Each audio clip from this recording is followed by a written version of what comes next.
Hello, everyone. Welcome to the December 2015 Professor Messer A+ study group.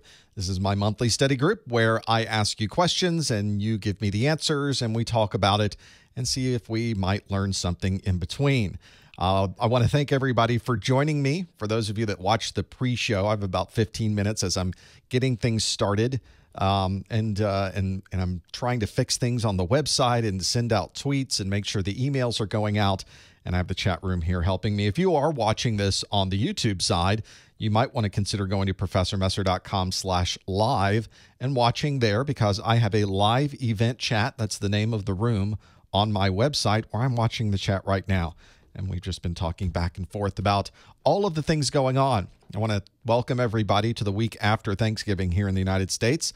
We're all trying to get back into the groove, and it's not the easiest part of getting back into all of this, is it? It's a little bit of a challenge. So I want to thank everybody for joining me along on this particular ride. This is a study group, as I mentioned, that I do every month. This is a Q&A that we do for the first hour. After the second hour, I open up the phone lines, and we really just have open topics. We talk about anything. We'll certainly talk about A+ topics if you'd like.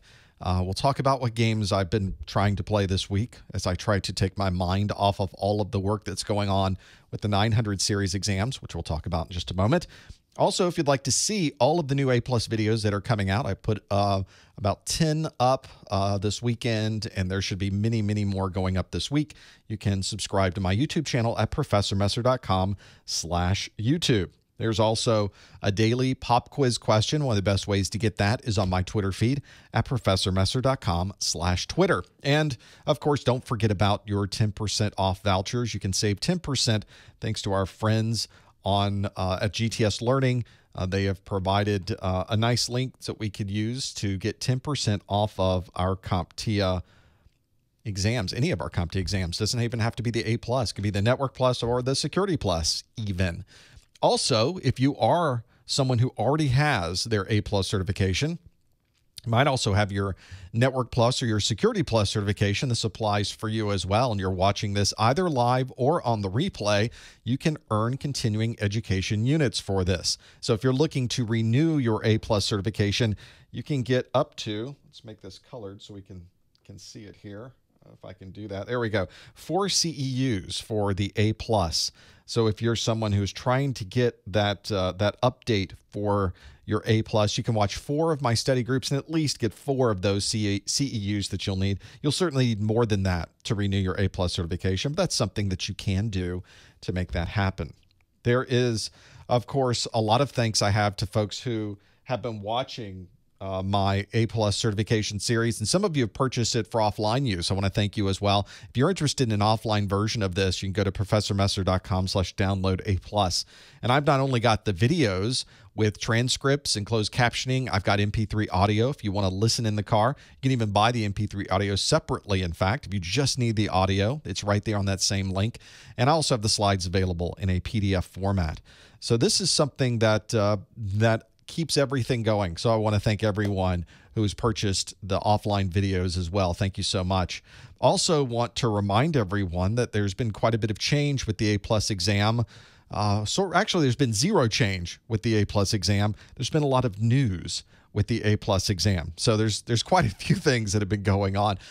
First, the announcement, and we've talked about this in previous study groups for the last few months, is that the exam objectives for the 220-901 and the 220-902 exams have been released. And those are brand new exams. They are an update to the 800 series exams. Well, CompTIA in the last few weeks has said, we have a date when these exams will be live, and that date will be December the 15th. So today, as you are watching this, if you're watching it live, is December the 2nd. So in less than 2 weeks, the newest A+ exam will be available for you. So you can go to the testing center and take the 900 series exam if you would like to. Now, some people have sent me emails in quite a panic this week when they found this date and said, oh no, I'm studying for the 800 series. What am I going to do? I'm not going to be able to do this in 2 weeks. So that's okay. You still can take the 800 series exams until June the 30th of 2016. So you've got more than 6 months available for you to take the 800 series exam. This is something very common that CompTIA does. It's an overlap, so that if you are studying for your 800 series, you don't have the rug pulled out from underneath you. You can still take the exam that you're looking for. And both, something you should keep in mind, it doesn't matter whether you take the 800 series exam or whether you take the 900 series exam, you get exactly the same certification. It's the same A+ certification. The certification doesn't say A+ 800 or A+ 900. It just says A+, because the idea is that you're taking an exam that's giving you or proving that you have the knowledge to have an A+ certification. So it really doesn't matter which one of those you take. The interesting part of this is that you don't also have to take the new one if you're already A+ certified. You certainly could. That's certainly one of the things you can do to renew your certification, is to take the newer version of the certification. But that's a big thing. That's probably the hardest way to do this. That's the most difficult way to go about doing that. So I would recommend you go through the normal CEU process, where you take either a higher level exam, like get your Network Plus, it automatically renews your A+, or you just combine the different CEUs, the continuing education units that I mentioned earlier. You can compile those together and provide those as a way to update as well. The 900 series exam objectives are out, so make sure you download those from CompTIA. A quick and easy way to always get to the objectives is from professormesser.com/objectives, and they've been out for a couple of months for those pieces. And there's also a document on my website where I detail the differences between what's new in the 901 and the 902, so you have an idea of what might happen there. So this is one of the things that you do have to think about. Now, today I'm going to ask you questions, and you're going to answer the questions, and I will see your answers. And we're able to do this because I'm using this great service called Socrative, an absolutely free service called Socrative that you can do, that you use for that. So make sure that you go out and have a look at that. The Socrative, you can find it at Socrative.com. Pop open a new browser window or use your mobile device.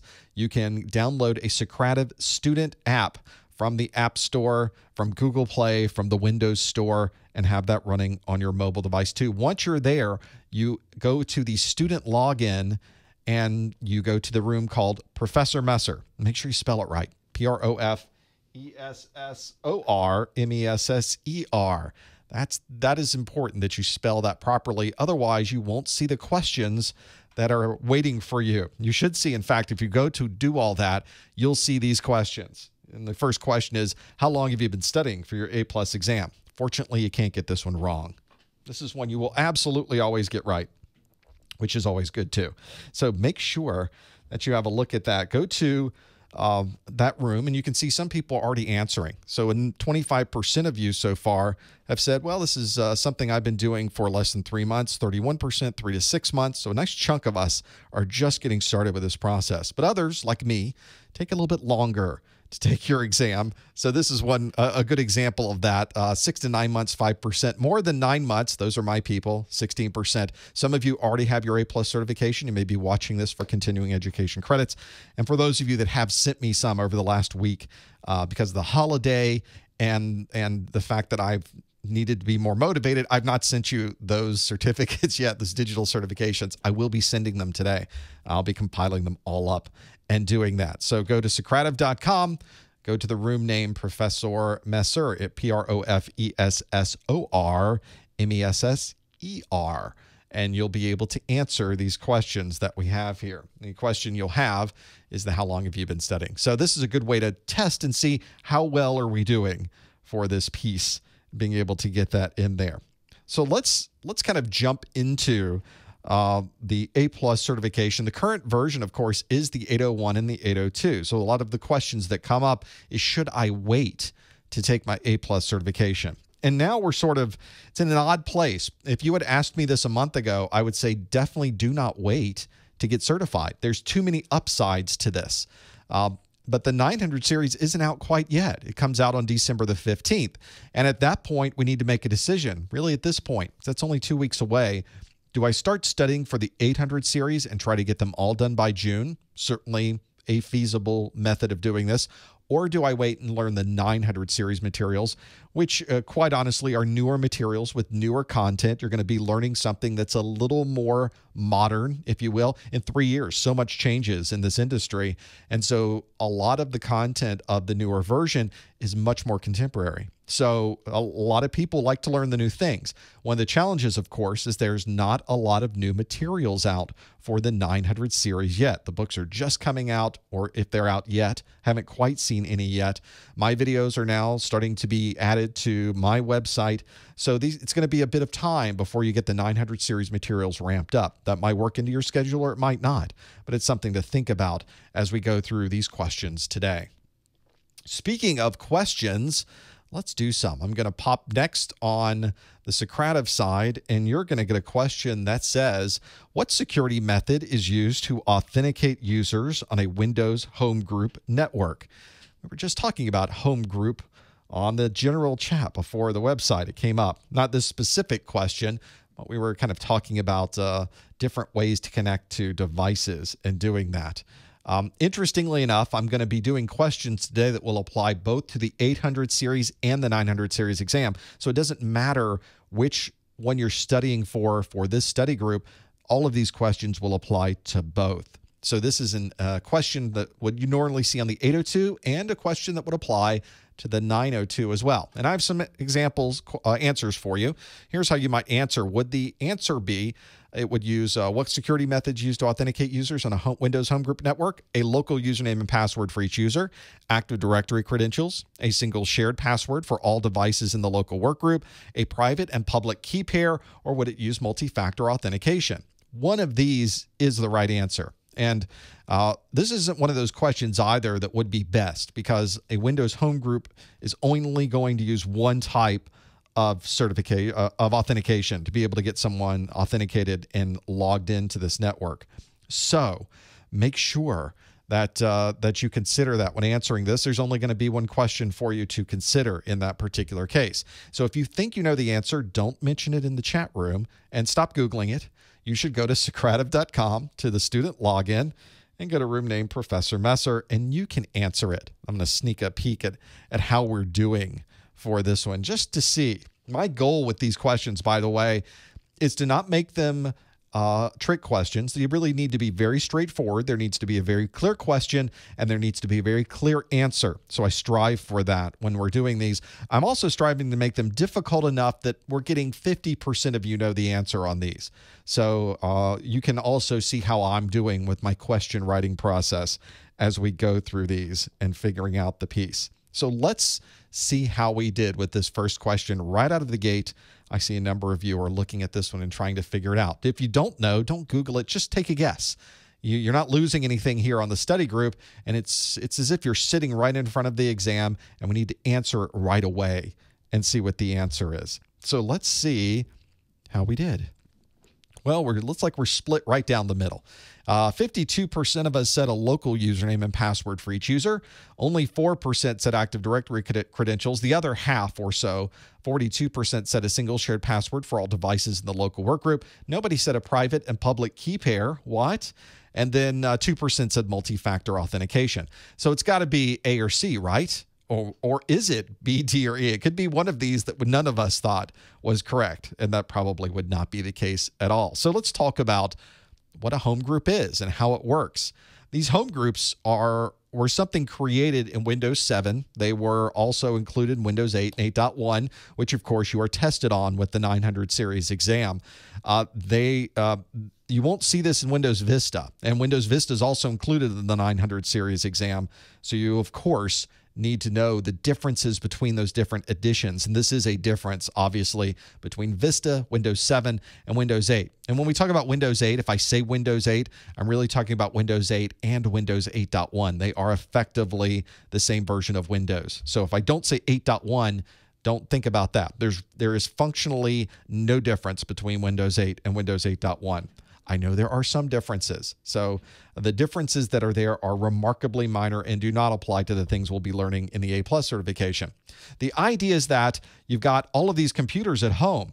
And all of these computers have different media on them. Some people have questions. Some people have pictures on theirs. Some people have are sharing documents. Some people have music on their computer. And wouldn't it be nice if everybody had access to all of that material? Because it's all family music. It's all family videos. It's all family documents. So what would be a good way that we could set this up? Well, we could go to everybody's machine and set up a username and password for every single person, and they could use this work group sharing to be able to access these. The problem, of course, is that if one person needs to change the password, you're going to have to go to everybody's computer and change your password, because with work groups, of course, there's no central administration.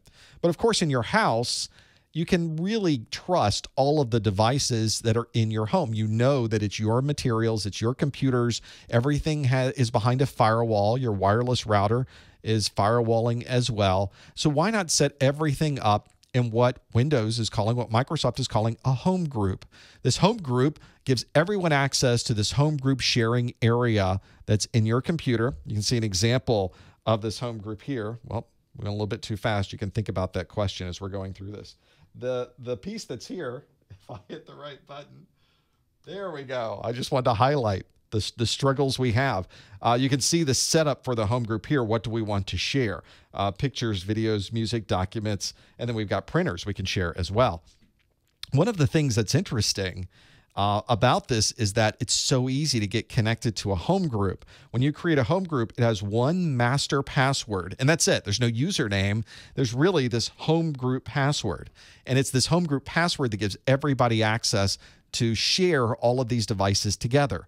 So you don't have to remember this. You don't have to think about it. It simply works, which is kind of nice to be able to do that. The home group password means that single password means that all you have to do is give everyone that password. They can now all connect to the home group, and now everybody has access to all of those shared items. Makes it so easy because I don't have to have a separate username. I don't have to have a separate password. We just let everybody know what that shared password is. Home group is so easy that way. So if we go back and look at the answer to our question, what security method is used to authenticate users on a Windows home group network? It turns out the largest percentage of people, the majority of people, answered a local username and password. Not actually correct. It is not a separate username and password. That is what you would use if you were using workgroup authentication or a workgroup method, or if you were in an active domain directory, obviously there as well. So the correct answer is the 42% of you that said a single shared password for all devices in the local workgroup. That would be the correct answer. This is one where it is very important that we understand those differences between a work group, a home group, and a Windows domain, and they are certainly on your A+ certification, the 802 and the 902 piece. So good job. Those of you that answered C, you got that one absolutely correct. Now we can go to the next question, which is something you've already seen. What kind of backlight is used on an OLED display? No answering in the chat room. So let's see how we do with this one. It's a chance for us to rebound. And all of you that the 42% of you that got that one right, don't sit on your laurels either. This is an important one because you do have to know about displays on the exam. I'm just going to leave this little yellow thing down here. It's not in our way, is it? We're fine. This is one where we have a few answers available. What kind of backlight is used on an OLED display? Well, is it CFL?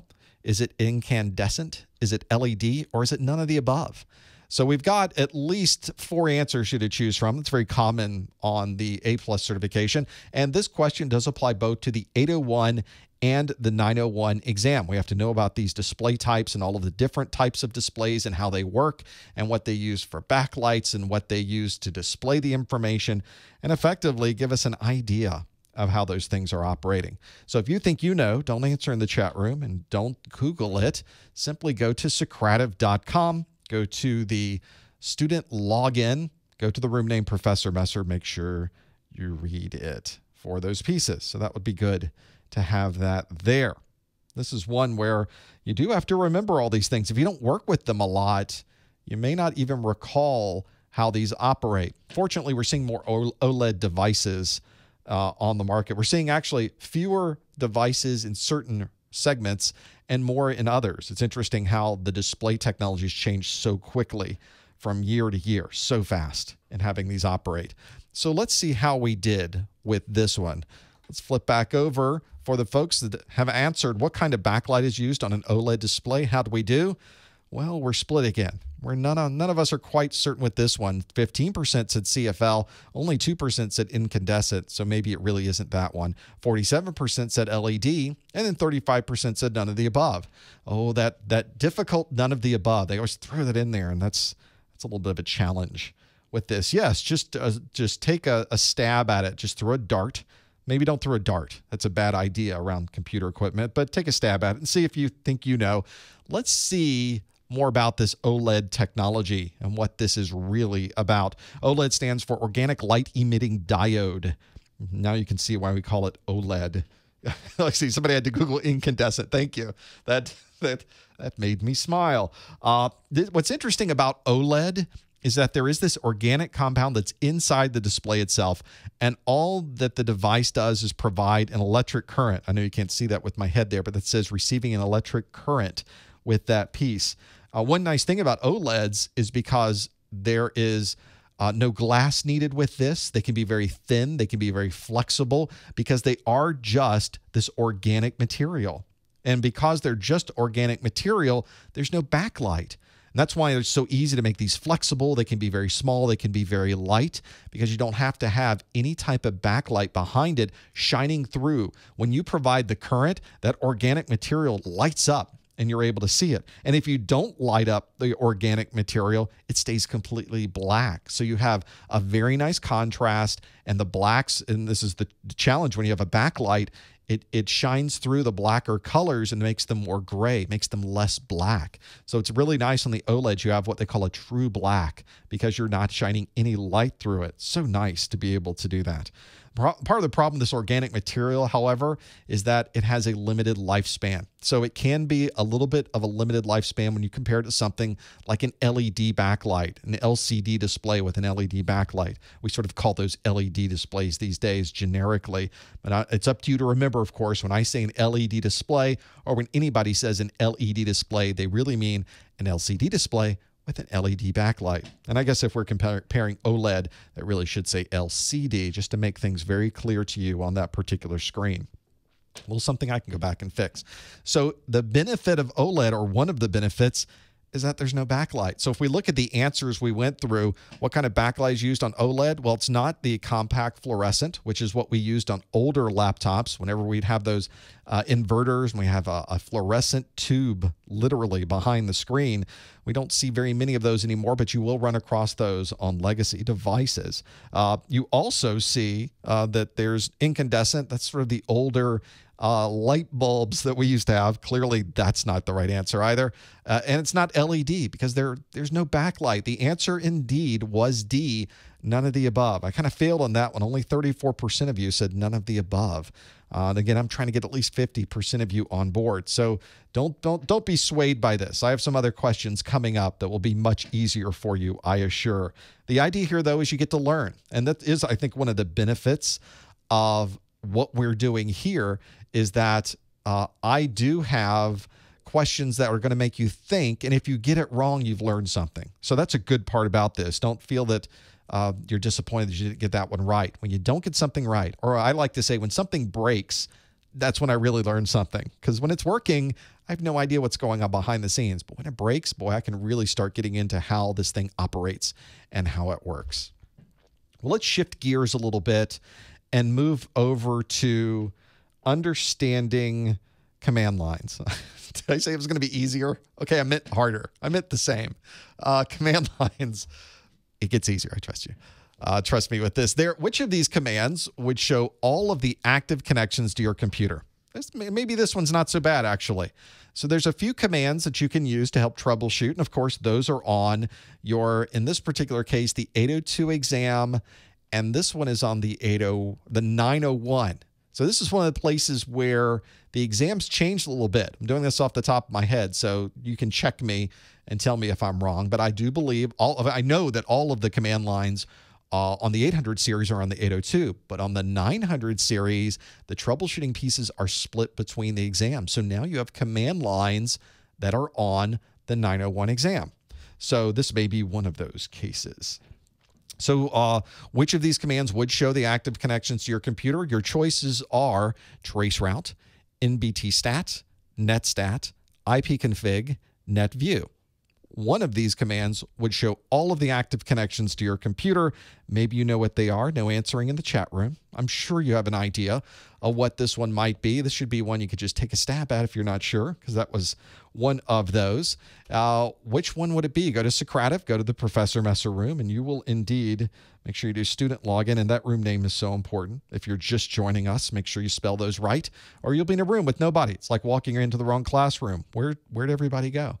We're not in there. We're in a different room. The room called Professor Messer, Professormesser. So this is one where I think we'll do pretty good on this. I've not looked to see how you did on this one. So I'm absolutely going to figure this one out with you. So let's see how we did. I'm going to click the button. And 52%, that's the one that answered the most, said netstat, 26% said ipconfig, double digits, 14% said netview, and in the single digits, traceroute and nbtstat. So it looks like the majority of us, 52%, just over that halfway line, have said netstat. But is it really netstat? This is one where you start getting into it. This does become a bit of a challenge in knowing these things. And the one we are most interested in when we're looking at our statistics or connections to our computer, we're dealing mostly with netstat. This stands for network statistics. And netstat's available in many operating systems. You can run netstat in Mac OS. You can run it in Linux. You can run it on Windows. This is especially important because, of course, for the 900 series exam, you have to know Windows. You also have to know a little bit about Mac OS. And there are a lot of Linux things on there. The command line pieces for macOS and Linux, I think there are about 20 new commands just over that you have to know. Quite a challenge to know this. The netstat flags, at least some of the more important ones, netstat is a very, very involved command. You can do a lot with netstat. But here's some of the more important ones, I think, the ones that are more common. A netstat-a shows us all active connections to our device. So if you're in Windows, that would be a good way to do it. Netstat-b shows you the binaries. It shows you the program that is running that caused that particular connection either into your computer or out of your computer. So if you're trying to figure out why am I talking to that IP address, you can figure out what program is talking to that IP address, which can be very useful at times. And of course, netstat-n doesn't resolve names. By default, it changes IP addresses to names when you're looking at these. Sometimes you just want an IP address, and the -n is one. So you can combine these. You can do a netstat-an, and it will show you all the active connections and show you IP addresses instead of names. So it's kind of useful to have that there. So let's see indeed how we did with this. The netstat-c was the correct answer. 56% of you got that absolutely right. Well done with this one. We're back on the positive side. We're close to that 50% number that I was shooting for. If you didn't get it right, now you know it. Now you'll get it right next time. So that's a real challenge.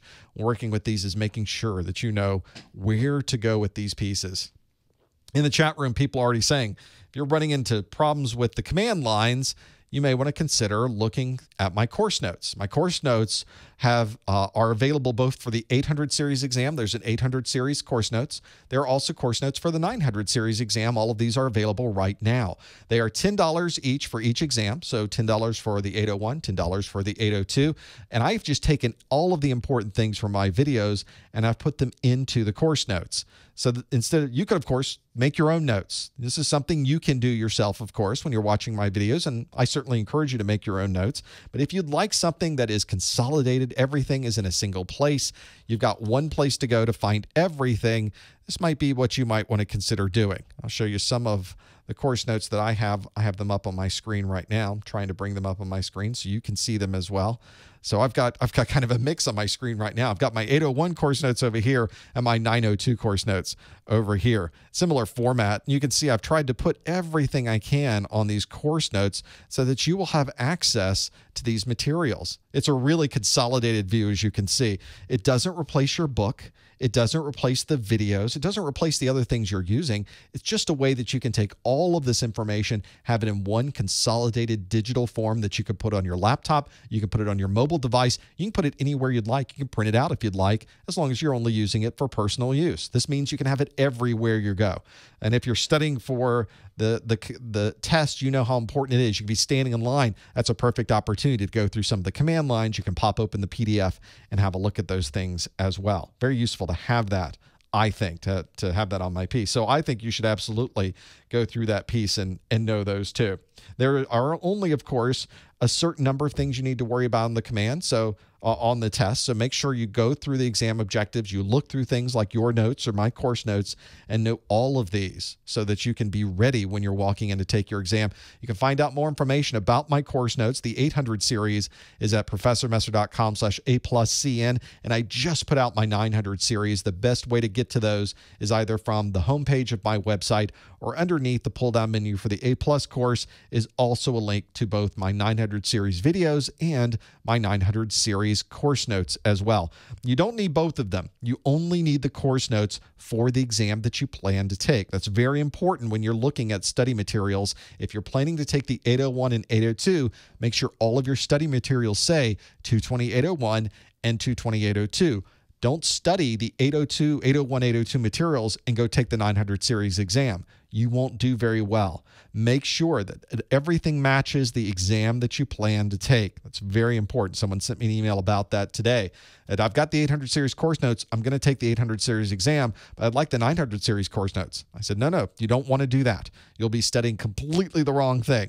There is a little bit of overlap there, but there's so much that's new. You don't want to study things that will be unnecessary. So make sure all of those things match up. And again, you can find out about that at professormesser.com/A+CN. So let's do another question, shall we? Let's continue on. This one is a more visual question, a visual daily double. So what connector is this? What connector is that? You'll also see this pop up. No answering in the chat room. No answering anywhere except at Socrative.com. Go to the room named Professor Messer, and I have some answers that you could possibly use for this one. Try this one on there. The different options might be, is it FireWire data? Is it SATA data? Is it serial data? Is it DisplayPort video? Is it SATA power? It's got to be one of those, right? To be able to get that. If you're a hardware person, you're going to know this one right off the bat. You're going to see that connector and go, oh yeah, I've worked with that before. And if you haven't worked with it before, maybe an opportunity to get inside the computers that you're using and really look at the different connectors. There's a list of these connectors on the exam objectives. Make sure you know that you go through those. So see, some of you might know the answer to this one. I think many of you know the answer to this one. They're very happy that I finally got a question in here that you know the answer to. I'm so sorry. But this will be the turnaround point, right?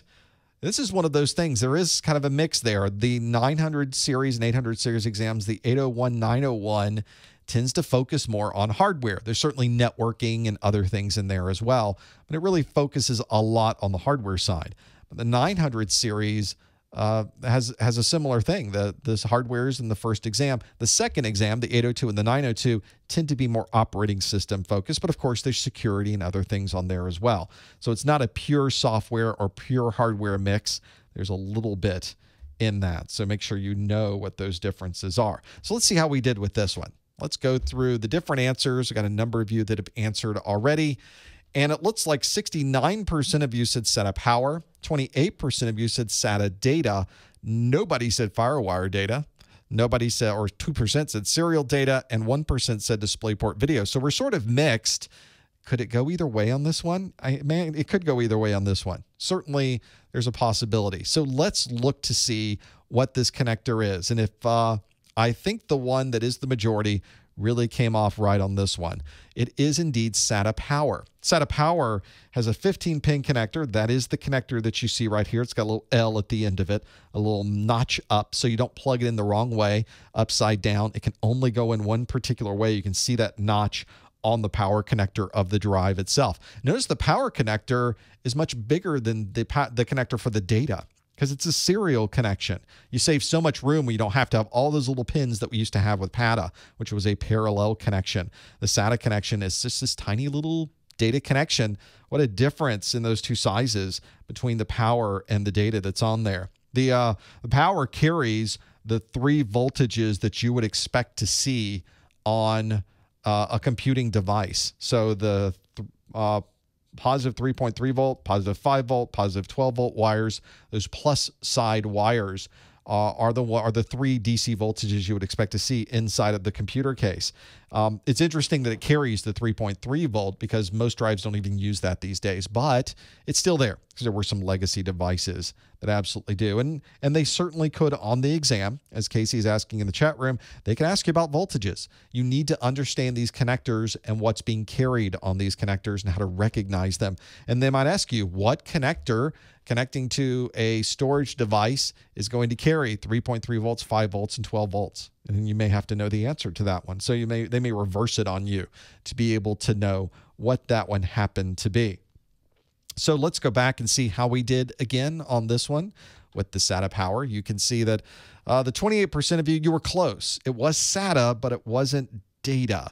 It was SATA power on those pieces. So the 69% of you that said SATA power, if you chose E, you got that one absolutely correct. Well done. Now, if you are watching this for continuing education credits, it's important to also know how to get the credit for watching this. You need to send me a message either at the top of my website or the bottom is a contact us link. In that message, make sure you put your name, that you put the December 2015 A+ study group, and that you put the magic words of SATA power. And that way I'll know that you watched this particular event. We've got more questions available, so make sure that we go through this piece. Let's see the next question on our list. What network protocol is commonly used to manage remote devices? Which one is it indeed? Hopefully that's the connector I have, the question I have here as well. And I do. So on the 900 series exam, the 901, and the 800 series exam, the 801, you need to know about networking. And this is one of those things that you'll need to know. They give you a list of different protocols and different capabilities, and they expect you to know the answer to these. So you've got a lot that I put up here because I wanted to really see if you knew the answer to this one. What network protocol is commonly used to manage remote devices? Is it LDAP, SNMP, SMB, DHCP, SMTP, DNS? Wow, that's quite a few. And I guess in this case, you could almost say what network protocol commonly used, maybe from this list, to manage remote devices, because there are many protocols you can use to manage remote devices, but there's only one in this list that you can use to manage remote devices. If you think you know the answer, don't answer in the chat room. You should go to Socrative.com to room name Professor Messer, and you'll be able to answer, and we'll see how you do with this one. This is one that you'll also need to know for that first exam, the 801 and the 901. It's that networking section.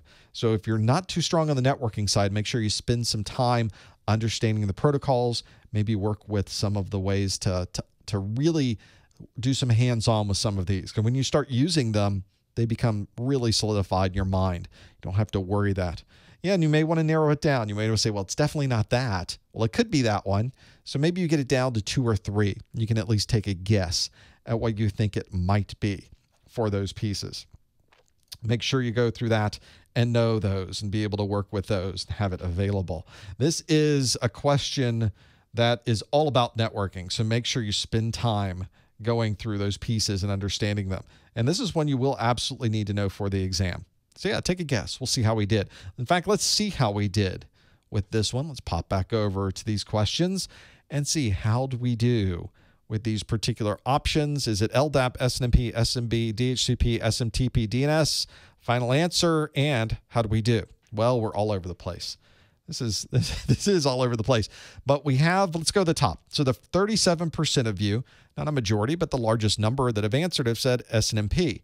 But 19% of you said DHCP, 17% of you, 16, said LDAP, and then we've got in double digits just barely DNS. And then we've got 8% said SMTP and 8% said SMB, kind of a tie for last. This is something I try to do on these questions, is ask you the question and see if you know an extra step to get to the answer. And this is one where you definitely need the extra step, because you have to know what each one of these acronyms means. And that's one of the reasons I didn't spell them out. It's because I wanted you to spell them out. I wanted you to recognize these and be able to work with these. The one that we're most interested in knowing about for this answer is SNMP, the Simple Network Management Protocol. It's kind of an odd name for protocol, Simple Network Management Protocol. It's kind of simple in the way that it works. You have a management device. It's probably running some software that's designed to access and manage these remote devices. And you send a message out to that device. You might ask it, how many bytes are in this particular interface, have gone through this particular interface since this machine has been up and running, and it will respond back with a number. And then 5 minutes later, you might ask again and compare those numbers. Your software will compare them and give you an idea of just how much traffic has gone through that particular interface. And you can do a lot with SNMP. You can configure devices. Sometimes the device has a very broad, what they call a MIB, a management information base. It's a little bit outside the scope of the A+ exam, but those are all of the different things that that particular device is going to allow you to manage. Some devices give you just a little bit of information. Some devices give you a wealth of details. There is a protocol used for this. The Simple Network Management Protocol uses UDP, and it uses port 161 commonly to make this happen. This is one where I absolutely think that it's very useful to know this particular piece and being able to work with this. I've used SNMP for my entire career. So this is an extremely popular way of doing this and working through those pieces. Whenever I'm working through those and trying to figure out what it happens to be, I do try to break down what these answers are. In the case of SNMP, there are 3 different versions of this. The first version that came out was a pretty easy to use, asked a question, got an answer. But imagine you needed to know 10 different things from a device. You would have to ask 10 separate questions and get 10 separate answers. In version 2, they did what they called bulk transfers, where you could send one question in that said, could you give me the answer to these 10 questions? And it sent you one packet back with all the answers inside of it. Much more efficient, especially in larger networks. But there was no protection. There was no encryption of the data. So if anybody was looking at that information, they would be able to gain access to this device. And because of the way you access these, the authentication information is shown inside of the packet. So anybody capturing this could possibly not only read information from these devices, but also write information, change the configuration of these devices as well. So this is one also that's important when version 3 came along of this, because version 3 of SNMP added that encryption piece. So we were able not only to encrypt and protect the data, we knew where it was coming from. So there was an integrity to the information. We know it wasn't changed, and there was authentication, so we knew it was coming from the right place. So very useful to have that and be able to work with it. How many years apart between V1 and V2? Not that important. We don't generally use V2. It's usually V1 or V3 these days. The important part is the differences between those. That's the part I think when I start working with these that you need to understand how the protocol sort of evolved over time with these. So it becomes very useful. So if you have network people in your environment and they've got SNMP, one of the things, oh, we're buying a new piece of equipment, does it do SNMP version 3? It's a very common question to ask these days. Not all devices do. They really should. So you do have to watch that and being able to work with those pieces. Let's do another question, shall we? That was first let's go back and summarize this. So LDAP is a directory, the lightweight directory access protocol. That would not be the correct answer. SMB is server message block. That's one that Windows uses to be able to transfer files and share printers and use the shared folders on a network. DHCP is the dynamic host configuration protocol. That's used to automatically assign IP address information into your devices. That's not management at all. The SMTP kind of threw in there because it sounded a lot like SNMP, but this is a mail transfer protocol. So we don't have to worry too much about mail because we're talking about managing remote devices. And DNS is the domain name system that takes our names and converts them to IP address and vice versa. That's not a management protocol either. If you answered B, SNMP, the 40% of you got that one, absolutely right. Well done. Let's do another question. Let's jump into it. I got lots of questions today. So let's give you the question I have here, which is, in which of these cases would you use EFS? Oh, I'm asking you these acronyms again, and you have to know what they are. No answering in the chat room because we want to be able to answer here. And the possible answers are, in which of these cases would I use EFS? Would I use it to increase read and write access to the hard drive? Would I use it to transfer files to a Windows service? Would I use it to maximize memory throughput? Would I use it to protect files stored on a hard drive? It's going to be one of those four things. In which of these cases would I use EFS, being able to work with it? So trying to figure out from those four options what it might be. If you think you know the answer, go to Socrative.com, go to the room name Professor Messer, go to the student login, and go to the room name Professor Messer, and you can answer this one as well. Be able to see those pieces on it, being able to work through those. This is one where I think you're going to run into this one. And you certainly need to know it for both your 802 exam and your 902 exam on both of those. Which of these cases would you use EFS? So that's one where it does come in handy to know the answer to some of these. This is one where you've probably even used this before. On some of your computers. So this one may be a little bit easier to be able to work with this and be able to have it there. Yeah, the acronyms are a bit of a problem. That's my two-step process. I'm going to give you an acronym. You're going to have to know what the answer to the acronym happens to be able to work with this. So it's that second step that always tends to get you, isn't it? Let's see how we do with the EFS, please. Let's click. How do we do? And 81% of you, big list, said protect files stored on the hard drive, although 11%, double digits, said transfer files to a Windows service. 8% to increase read and write access to the hard drive, and hardly anybody chose maximize memory throughput. Okay, well, we've got a large number of people that said, oh, we're protecting files on the hard drive. That's what that is. But is it really? Well, let's find out. EFS stands for Encrypting File System. We are encrypting the files as part of the file system in the operating system itself. Very, very useful functionality. It's included on Vista Business, Enterprise, and Ultimate. It's included in Windows 7 Professional, Enterprise, and Ultimate. And it's included in Windows 8 and 8.1 Pro and Enterprise. It's not Professional anymore. It's Pro with that piece. This is encrypting and effectively protecting the data that is stored on your hard drive. And it's protecting that, and it's using your username and password as the key. So if you don't know your username and password, all of your information is going to be encrypted effectively forever, because we're not going to be able to get that back until enough time goes by that we can brute force it. What a challenge being able to deal with that. And that's why if you go in and administratively change someone's password, they may lose access to their EFS protected data. So this is not something you want to very easily simply turn on and use. There is some thought that needs to go into this. Now, there is some things you can do as a Windows administrator to save off these keys, and many administrators are by default. They're saved into the Active Directory key structure that's set up here. But there have been cases where somebody has had a standalone computer, they've used EFS, they've forgotten their password, and now none of that information is available. So always have a backup. Always, always, always have a backup.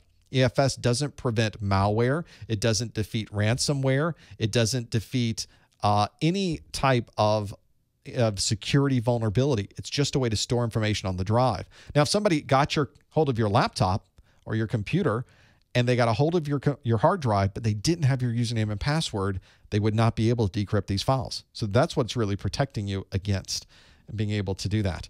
EFS is a file-level encryption. You can specify to encrypt just particular files. You don't have to encrypt your whole drive to use EFS. It's built into the file system. But BitLocker, as T. Forrester is asking in the chat room, BitLocker is a little bit different. BitLocker, we're encrypting the entire drive. It is full disk encryption. You can't even start the operating system unless you are able to properly authenticate with BitLocker. So that's the big differences between those two. BitLocker, very commonly used on laptops, because if you don't know the BitLocker authentication, or you don't have the methods to be able to get access to that system, nothing on that drive is accessible. You don't even have to worry about piecemealing out certain files and protecting them. The entire drive is encrypted. And that is exactly why we use full drive encryption, to be able to work with those things, because if you don't, you could absolutely run into challenges with this. That you don't want to do. If you have somebody who's going to gain access to your information, you want to be sure that you are doing the right thing and protecting that information. It's very common for companies to use BitLocker on their mobile devices. Although for EFS, I've used EFS on my local computers. I didn't have to worry too much. I just knew there were certain files that I didn't want anyone ever to gain access to unless they had the proper authentication. So make sure you think about those pieces when you're working through those and trying to understand more about them. There's a lot to know on the A+ exam, and we not only need to know things that are answered with multiple choice questions like we're doing here today, but there's a number of things that we need to know and work with that are not necessarily multiple choice. As you're probably aware, on the A+ exam, there are performance-based questions. These performance-based questions may ask you to perform a particular function in a web-based front end. It may be a command line function. We may need to put things in a certain order. There may be a lot that we're working with and being able to do that.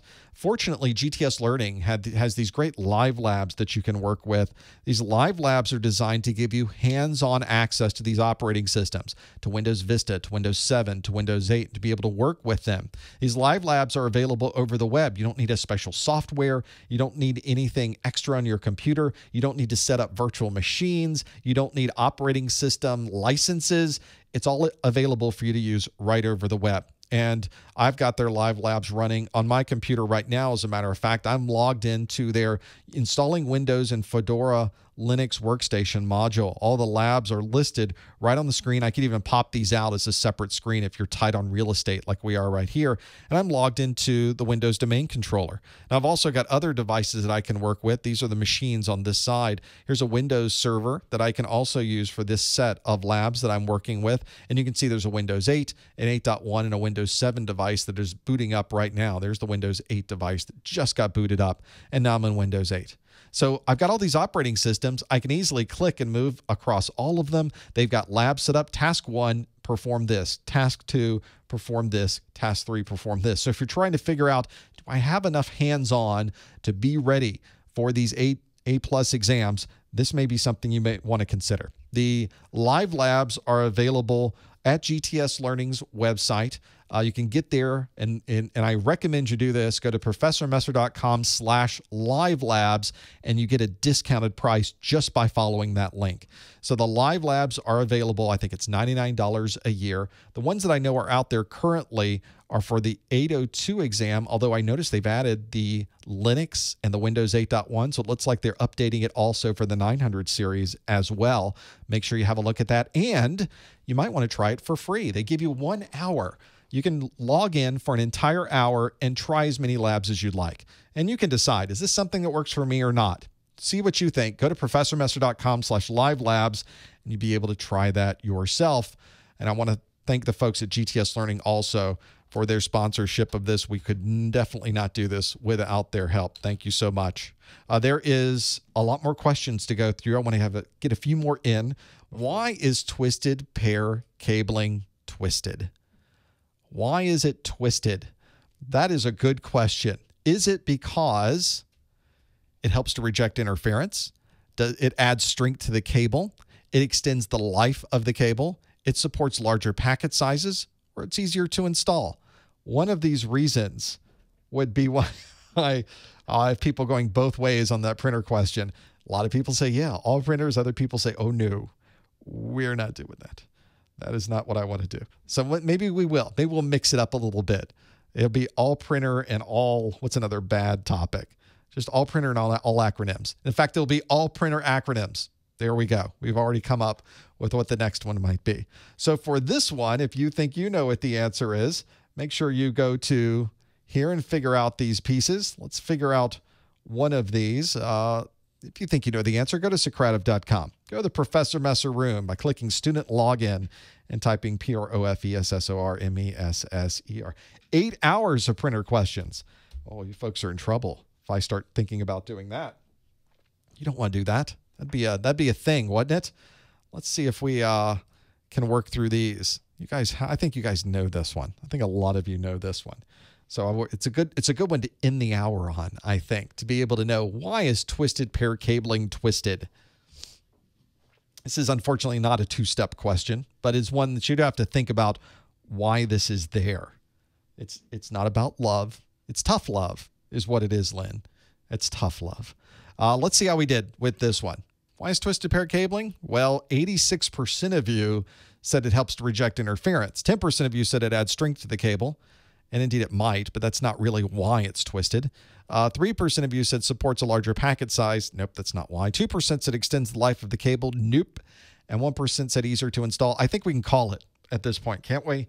We've got 85% of us that said, yeah, we're rejecting interference. And that's because that's exactly the reason we twist this cable. So we call this balanced pair operation. So you got two wires that are sending exactly the same information through these two wires, through this pair of wires going through. But it is the difference is that it is an equal and opposite signal. So you think about a sine wave, it's the part on the top and the part on the bottom. It kind of reverses it, sends one on one pair and one on the other pair. Now the challenge, because it's twisted, if it ever comes across something like a fluorescent lights put out a lot of radio interference. So as this is going by, the wires are constantly moving away from the interference, constantly moving to and away from the interference. But one of those wires will be moving away from it, and one of them will be moving closer to it. So there'll be a difference in interference signal on those two wires, and when it shows up on the other end, you can now remove the interference and still keep the original signal. It's ingenious, isn't it? It's a great way to send information through a pair of wires, and that's why we use it on our Ethernet networks. It's very useful to have that there and being able to work through it. You'll notice also, it's kind of easier to see in this picture where I'm blowing up the view of this, but these cables, these wires that are inside a single cable, notice that the wires, the different pairs of wires, are twisted at different rates. That way you could even compare the differences across multiple wires because there's going to be a slight difference in how fast and how slow it's going away from that particular piece of interference. Very interesting in the technology and the engineering that goes into this Ethernet cable that we don't even think about when we're working with. We just use Ethernet. We know that it works, but inside of that cable, it's very, very important, which is why we have all those different cable categories and being able to work with those and have those there. So those of you that really knew this one, then you knew it was A. You knew this is exactly why you have this here and why you work with those pieces. That's because it rejects interference. That's what that spinning does to be able to work with that and be able to use it. I do want to remind you, of course, for those of you that have been in the chat room, we've talked about this today, is that you should always have the objectives. If there's one thing, people say, I'm going to take my exam in a week. I'm going to go in and finally take this thing. Do you have any last-minute tips for me? And my last-minute tip is always exactly the same thing. Go to the CompTIA website or go to professormesser.com/objectives, download the latest exam objectives, and use them as a checklist. You can go through this very detailed set of objectives, and you'll know exactly what you need to learn for the exam. So there's no question.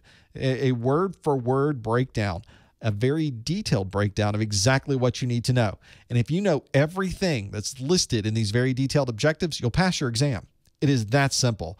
So go through and just check off all of the things you know. And you'll obviously see gaps in there and think, I need to study that one. Let me study up on that piece. Now, don't ask me 2 hours before you go into your exam. Hey, I'm going in. What should I do? It's too late at that point. You need like a week before or more. This should really be the first thing you do is download the exam objectives. Make sure you do this. Do not go into your exam not knowing what's going to be asked of you. If you have the objectives, use them as a checklist, you know everything on that checklist, you're going to pass your exam. I guarantee it. It's obvious that you now know everything that will be asked of you. So that's my big tip of the month. That's my tip every month, is to always do that. If you like this study group, you want to watch another one, you can follow us and watch the next one. Well, it's not on December 2nd. That's the one now. I just put out the new dates. That's why I didn't put it in here. So here's what you should do. Go to professormesser.com/calendar, which I'm going to do right now in lieu of this poorly written slide. Calendar, and the calendar, as it's coming up, Here's the calendar. It tells you what your time is and what the time is here at Messer Studios. There's the chat rooms. Hi, chat rooms.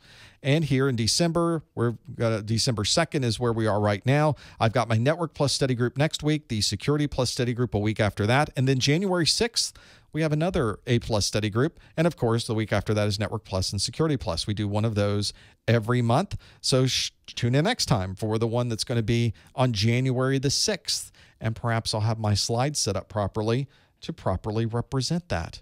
If you're following us or trying to keep track of what we're doing here, just type in professormesser.com/something/Twitter, /YouTube, /Instagram, /LinkedIn, whatever. Just /something. And if I'm on that thing, it will take you to the thing.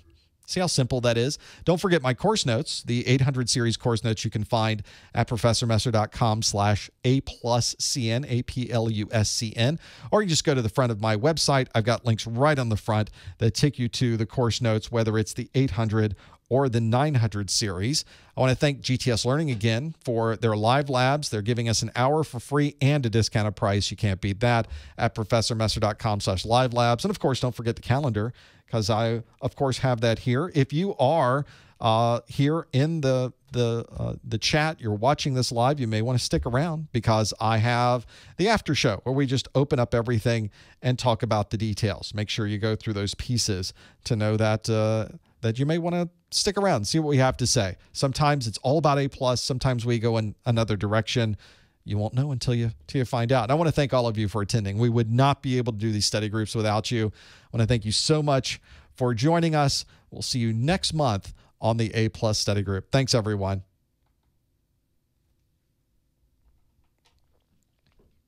See, I'm having the next study group on your birthday.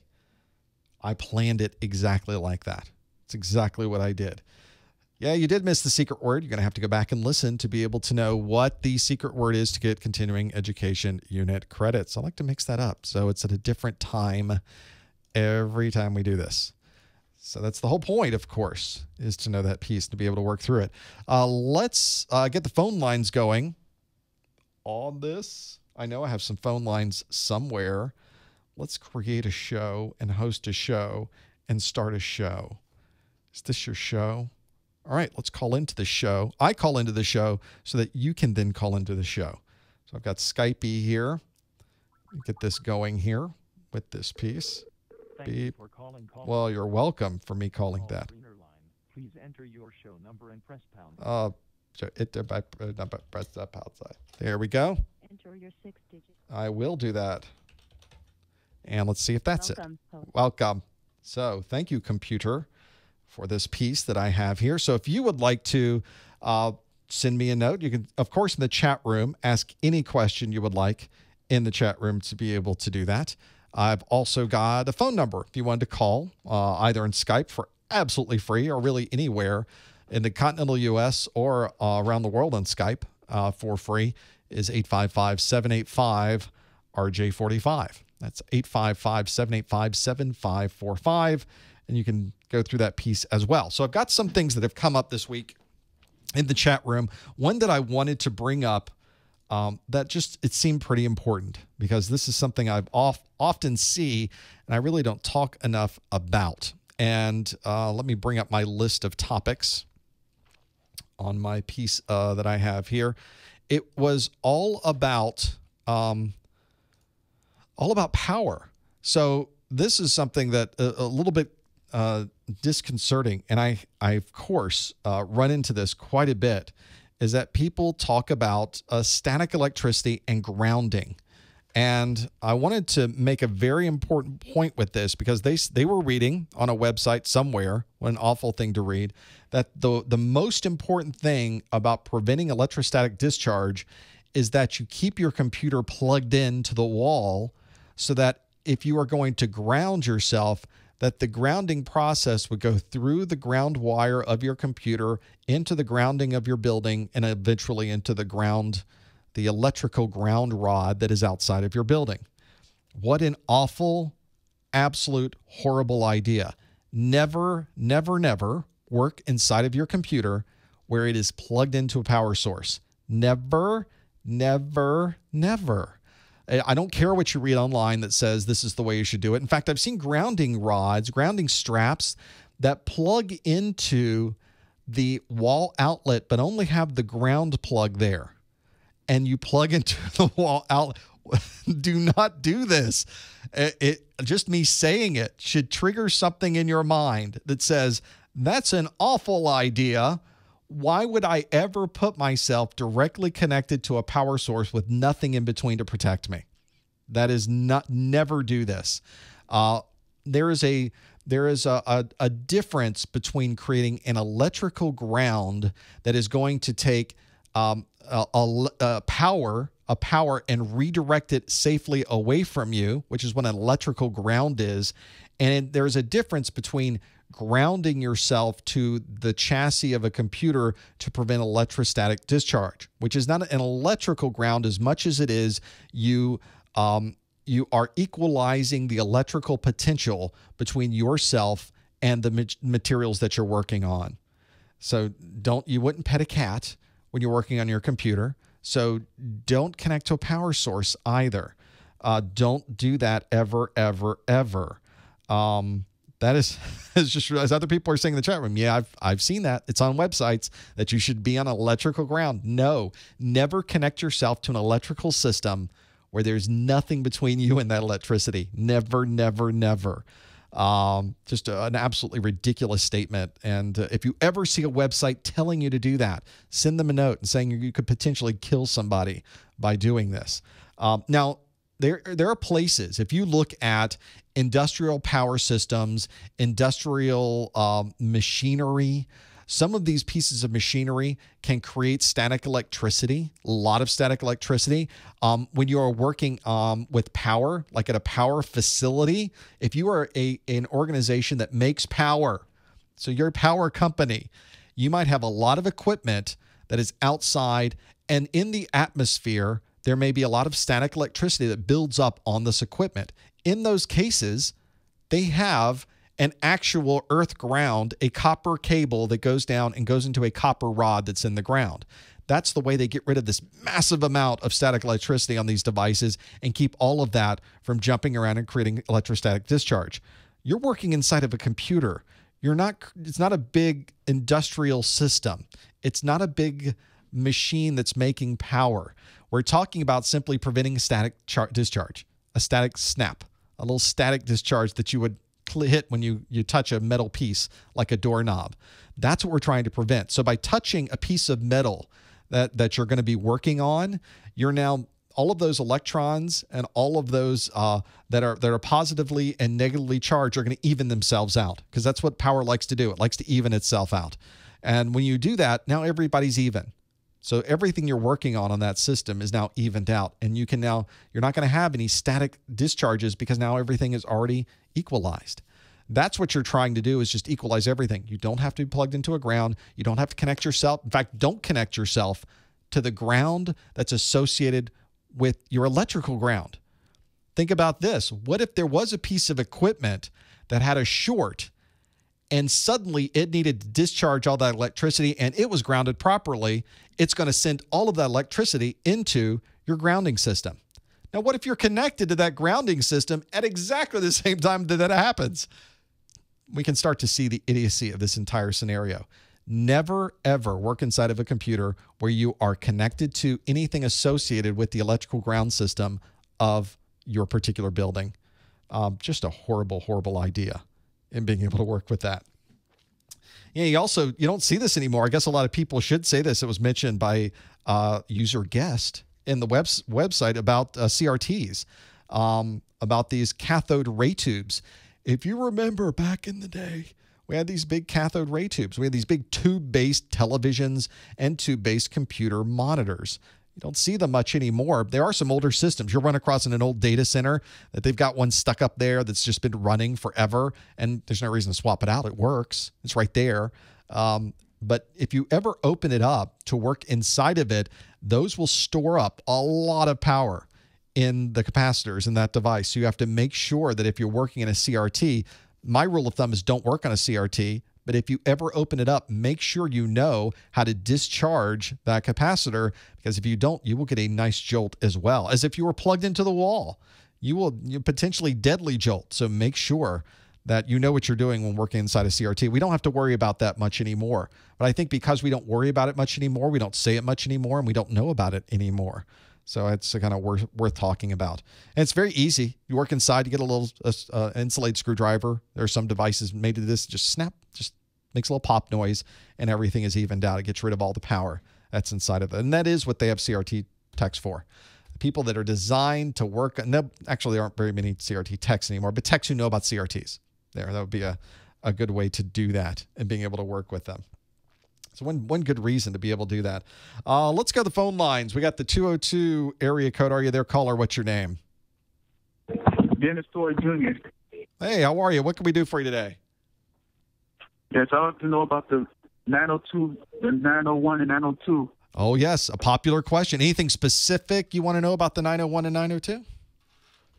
Yes, when is it about to be released? It's a good question.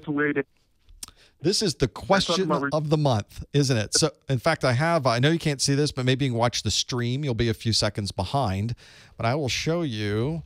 I'm going to go to the CompTIA website, and they were nice enough. They didn't used to do this, but now they're nice enough to put the dates on the website for this content. So if I go to CompTIA and go to their A+ certification page, and they give you the information about the exam details. You can see it here.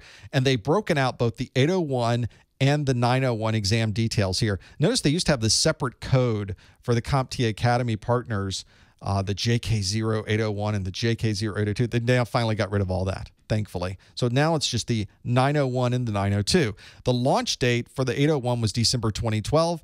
The launch date for CompTIA A+ 901 and 902, December 15th. So it's not yet available. You can't take the exam yet.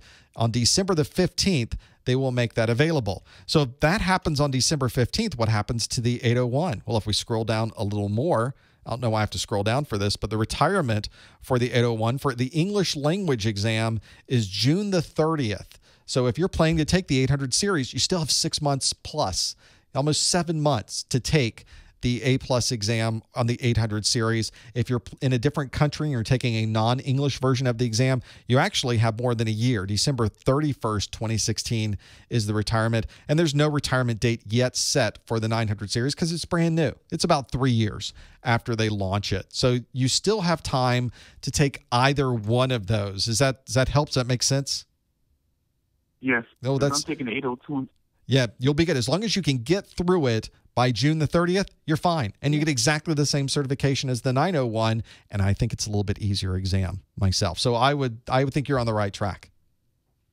Right. Well, good luck with that. Let us know how it goes as well. Okay, thank you. Take care.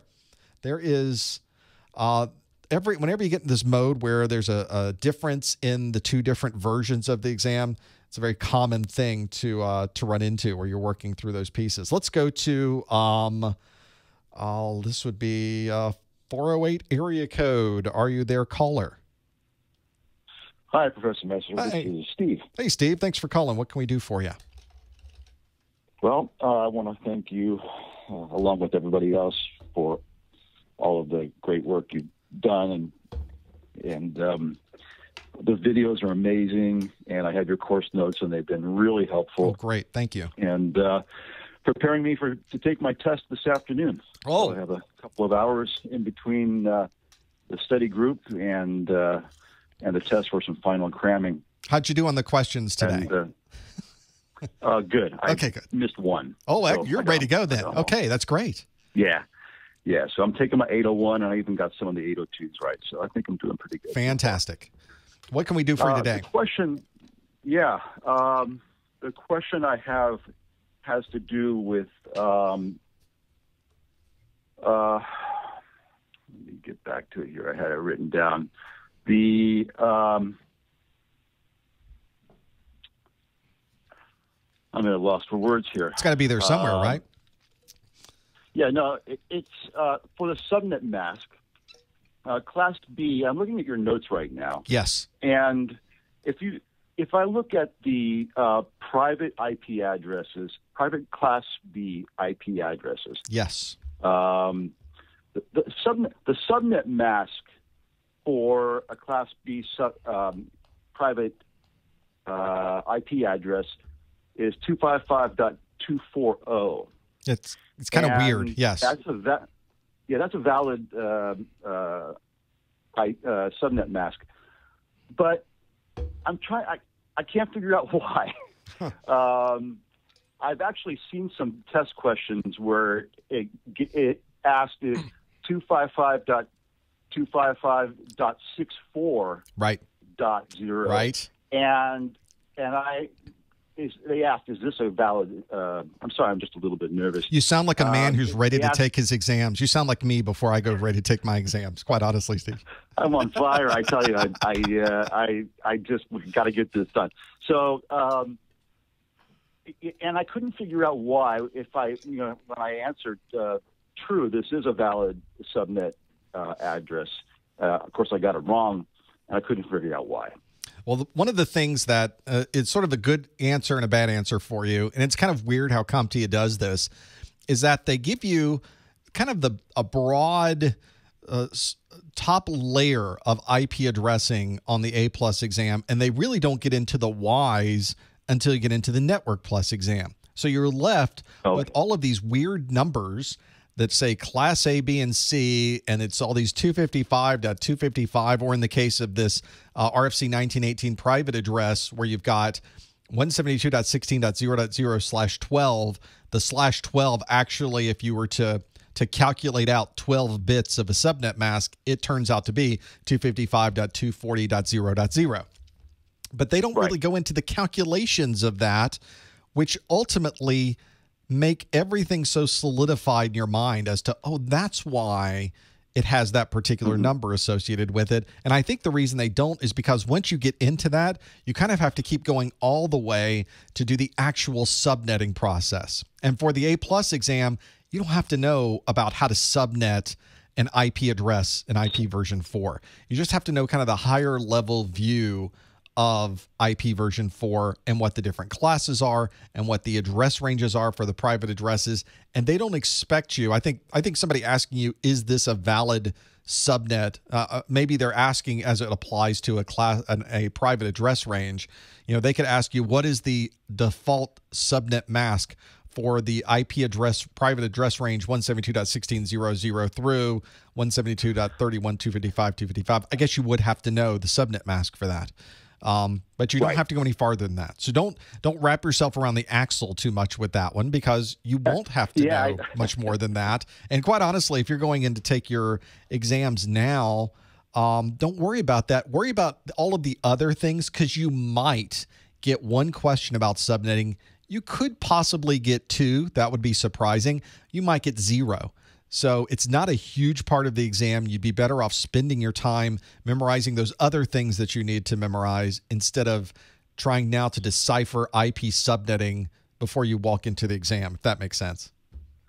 Yeah, that totally makes sense. And I even dropped down below and looked at the IP6 and started to try to figure out hexadecimal addressing, and I got into Google, and I'm Googling hexadecimal because I'm trying to figure out how did they get FE80 out of that 16-bit range. And I finally figured it out, but I realized that I was drilling down too deep, and maybe that was something they would cover. I think it's a gap. I think they missed an opportunity on the 801 exam to really go into why these are that way. Now, on the 900 series, you do have to know how to convert between decimal and hexadecimal and decimal and octal so that you can really get an understanding, that's how they came up with that. And you have to know decimal to binary. So once you get in the 900 series, you end up learning all of those, and you can look at an IPv6 address and go, that's how you calculate FE out of the first 8 bits of a V6 address. Otherwise, you're just staring at it like, what? I don't even understand what they're trying to ask of me. So I think in that case, the 900 series exam might be a little better suited, or they put more thought into the learning process of these odd subnetting networking things. And on the 800 series, you just don't have that, unfortunately. Yeah. Well, that's good to know. And I feel confident about taking the test today. I just want to get through it and get onto the 802. Oh, if you only missed one today, I think you do fine. Yeah, taking it at the end of the cycle makes me a little bit nervous because there's all this new information. There's 2 operating systems that have been released. And I feel like if I go out into the field, there's going to be a big gap in my knowledge because, you know, the technology is 3 years past and technology flies by so quickly. There's new stuff. So I'm going to be studying, I think, for the 901, you know, almost as soon as I pass this 801 and 802 because a lot of it seems obsolete. In a way, you are correct, although there's still millions of devices out there still running Windows XP. And I think probably one of the largest percentage of installed bases for Windows are running Windows 7. And interestingly enough, of course, the 900 series doesn't have any Windows 10 on it, which of course seems to be where everybody's jumping to after Windows 7. And you could almost say this for every type of certification you would take, that they're all going to have certain topics that aren't going to apply to what just happened in the world, because technology, as you said, moves so fast. How am I supposed to keep track of every operating system, of every the new Intel chipsets are out? Well, that's a completely different chipset in the way that operates than the previous ones. It's a constant process, which is why with CompTIA, you get certified with any of these exams, and then they expect you to keep learning. And you get those continuing education units where you've gone to a training class, you've gone to a trade show, you've attended a conference, you're part of an association, you've watched a webinar like this one, and you get credit for doing that so that they know you're still working on it and you're still learning those things. No certification will ever replace a formal education. No certification will ever replace experience. But of course, a formal education doesn't replace the other things, and experience doesn't replace the other things. They all work together. So I wouldn't also be too wrapped up around, am I really learning the right things? Because I will tell you, the things you learn on the 800 series exam, you can apply to all computers everywhere. And now it's just a delta to learn the things that you just don't have time or have scope within the exam to be able to focus on. Got it. You're going to do fine, Steve. Thanks. Again, I'm really grateful for all the information you put out there for free. I mean, it's just amazing. And thanks again. And I'll continue to participate. Glad to hear it. Thanks, and best of luck with your exam. Let us know how it goes. Thanks, Professor. Bye-bye. Take care. Let's go to another. Let me check this chat room real quick because I'm flipping around here and being able to do that. Oh, now we're talking about Microsoft updates in the chat room. There's a nasty one recently, wasn't there? And people, of course, are indeed. Okay, people are on hold. So let's pop over to the 601 area code. Caller, are you there? What's your name? Hey, Professor Messer, how are you doing today? Hey, who is this? This is Jimmy giving you a call from Mississippi. Oh, welcome. What can we do for you today? First of all, like everybody else, I want to thank you for everything you've done. The information that you give us, the actual online sessions, they're just awesome. Quite welcome. There's no type of way to say thank you enough, man. I mean, I'm going to go and get the notes. I've been talking to a lot of guys in the chat room that said the notes are awesome. I've been hearing you talk about them a lot. So well, you just did, so I appreciate it. Thank you. Yes, sir. Yes, sir. My question is concerning the actual test, Professor Messer, the CompTIA. I went to the website. I got the course objectives down. But I noticed that when they're offering the exams, they have like two different types. You can pay $194 to take the complete series of the test, but then they have a different package, maybe for like $275, $274. Right. That offers you a little bit more incentives there, and also it gives you one of the ones that I'm kind of concerned about. I want to know a little bit more about it. It's a free voucher to take the exam over again. Right. I want to know if does that just cover the 801 or the 802, or does that cover both exams?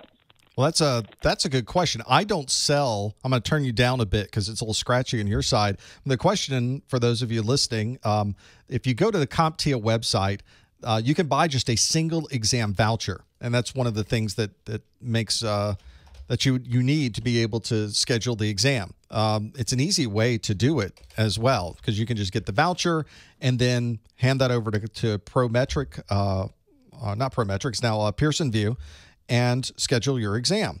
Well, one of the challenges, of course, they have packages that you can choose from. So you could take this A+ voucher, then they'll also include other things. And let me show you what this is. I've got, here we go. This is on the CompTIA store. They have a basic 1 voucher. They have a deluxe voucher where you can save 44%, which gives you an exam voucher, a free retake voucher, and it also gives you what CompTIA is calling their online learning tool called CertMaster. And then they have a Premier, which includes a $100 e-gift card. I have no idea why I would pay for a voucher to give me anyway. Good for them, what they're doing. Now, the terms of the retake and how it works, the voucher number is good for the exam and the retake of exactly the same exam. So you can't use your 800 voucher, buy an 802, need to retake the 802, and then use this retake because it's only for the exam that you're taking with that particular voucher. Does that make sense? Yes, sir, it does. And it was just not that, I guess definite when I was looking on the website for it, because it was almost as if you were just going to get to take one or the other exam, and I thought you needed both of the exams in order to be A+ certified. I didn't think you just have the 801 or have the 802 and then say you're A+ certified. Yeah, they do. They split it up that way, and I guess that's to make sure you're buying both that deluxe bundle both times if you think you're going to need that retake voucher that's in there.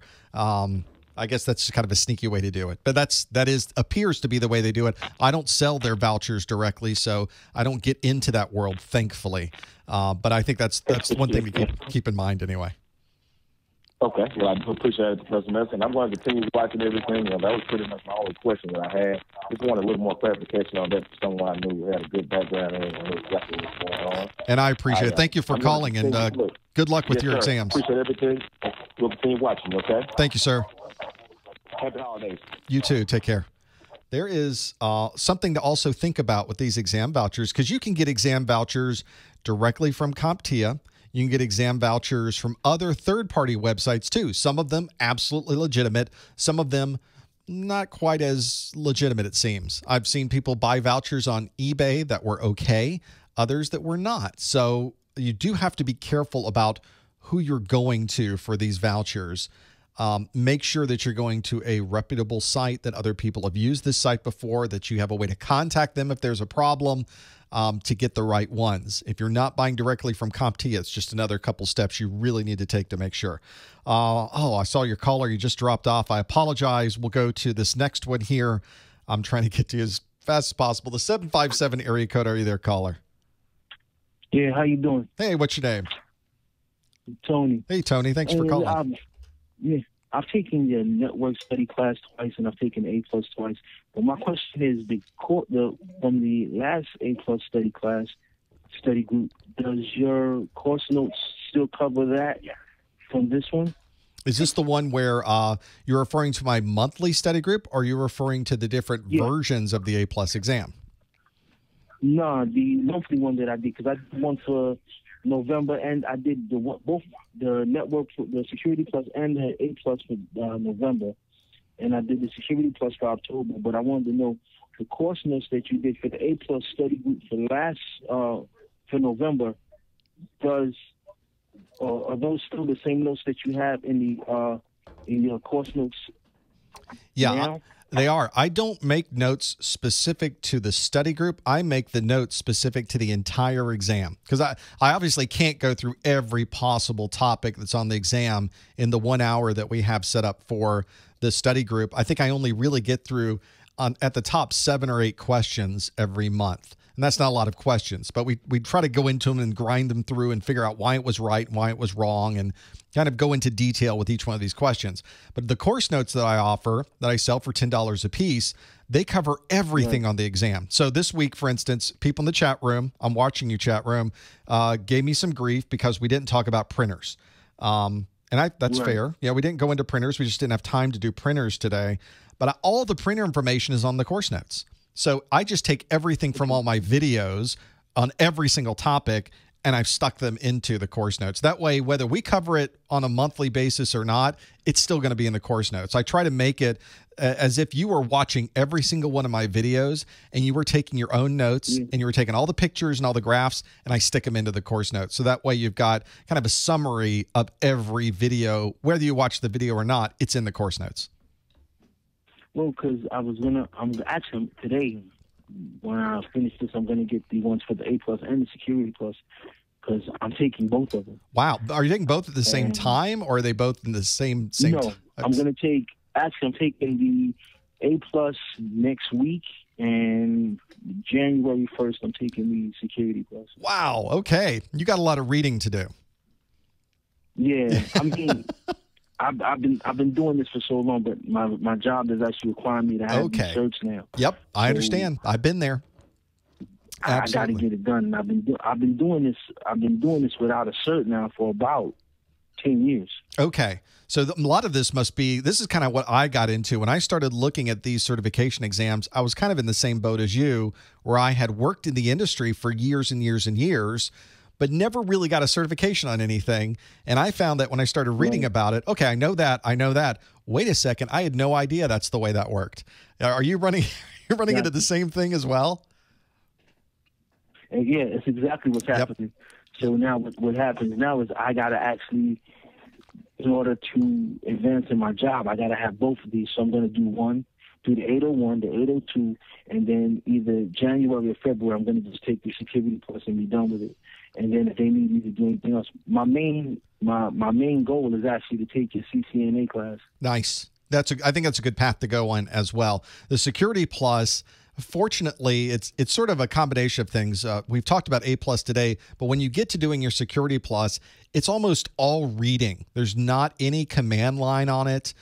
It's about security policies and structure. There's some networking, exactly, but it's really more focused on a more of a higher end certification where you're setting policies and understanding processes rather than typing anything at a command line. So that one I think may be a little even easier in some ways than the A+ is, even though people think of the Security Plus as being more advanced.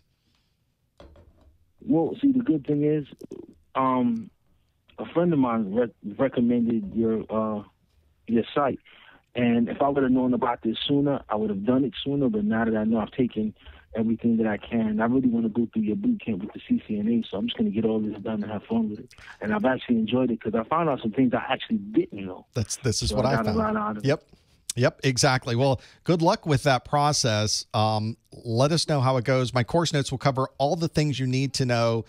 They don't replace a book, and they don't replace you watching the videos, and they don't replace the normal learning. But I think they're a very nice summary of everything you need to have really congealed in your brain before walking into the exam. Oh, I definitely agree.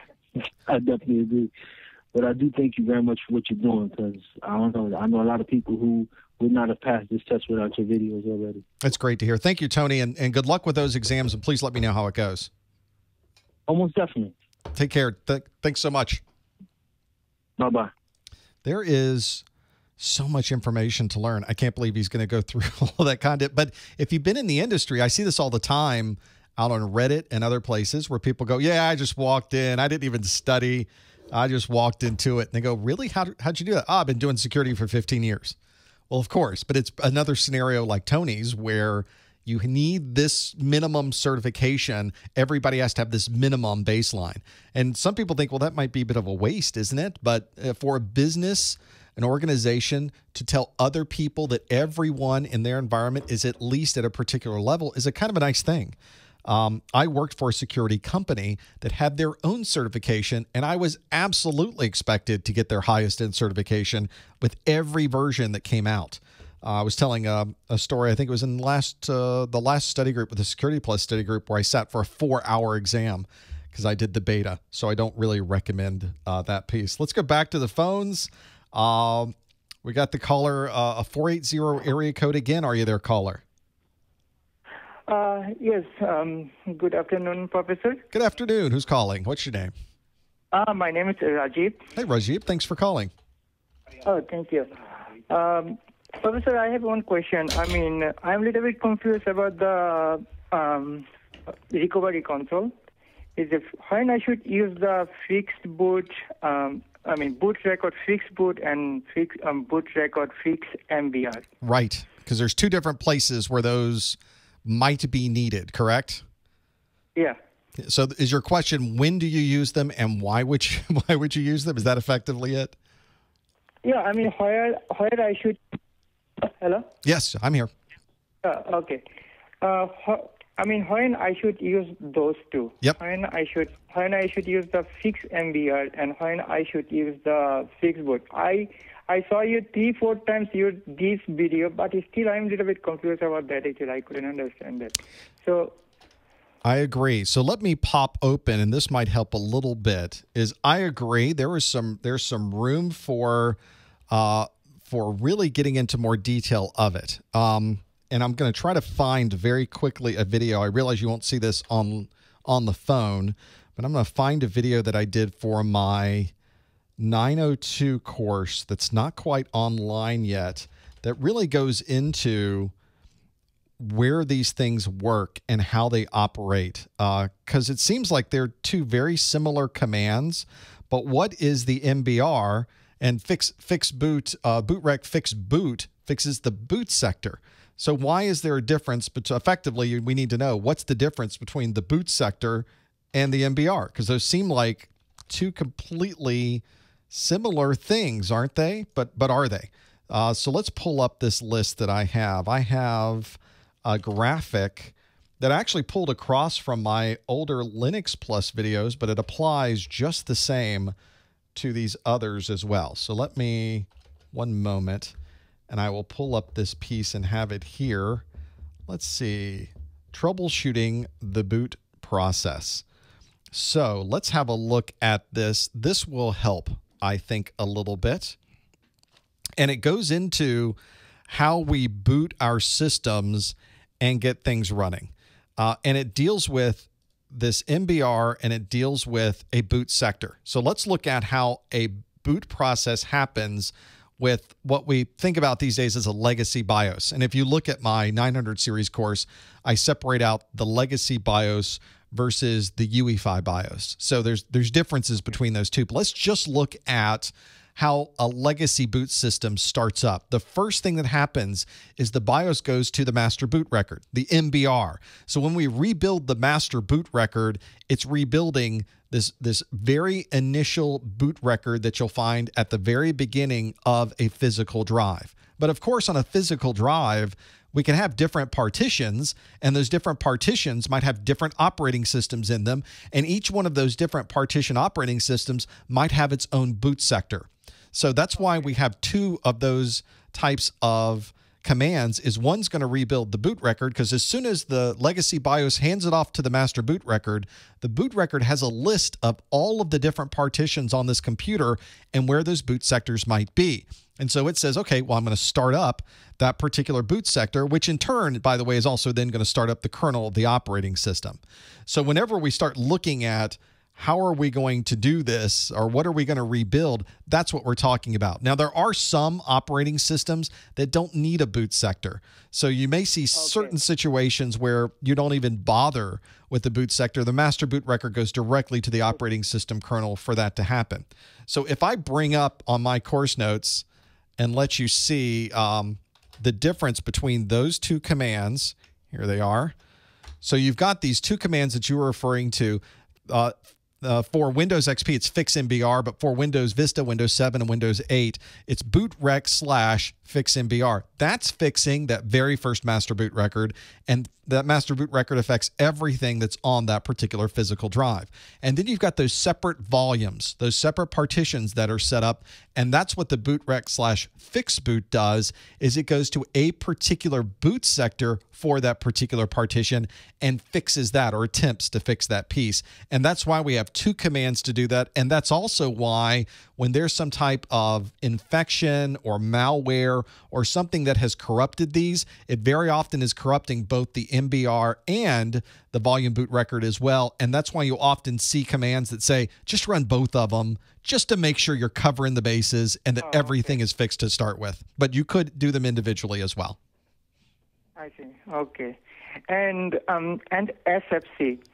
So if it is in the SFC is totally different, right? It is. The master boot record. Okay. So if it is even the SFC, if it is my computer say after I run the SFC, it says my computer says there is some problem, but it couldn't be what is that? It couldn't be fixed. It couldn't be fixed. Why it says like that? Oh, that's a good question. Yeah. Yeah. So SFC, by the way, is a fantastic utility. It's the system file checker. It's one where you tell your computer, I've already looked at my master boot record. It's good. I've already looked at the volume boot record. Everything's fine. Now let's look at the operating system itself, and let's make sure all of the files that are used to start up my operating system are in good shape. And that's what it does. It goes to look at all of those files to see what's there. Now, if there is a file that's in use or a file that's been loaded into your computer that is being run at the moment, it can't make any changes to that file.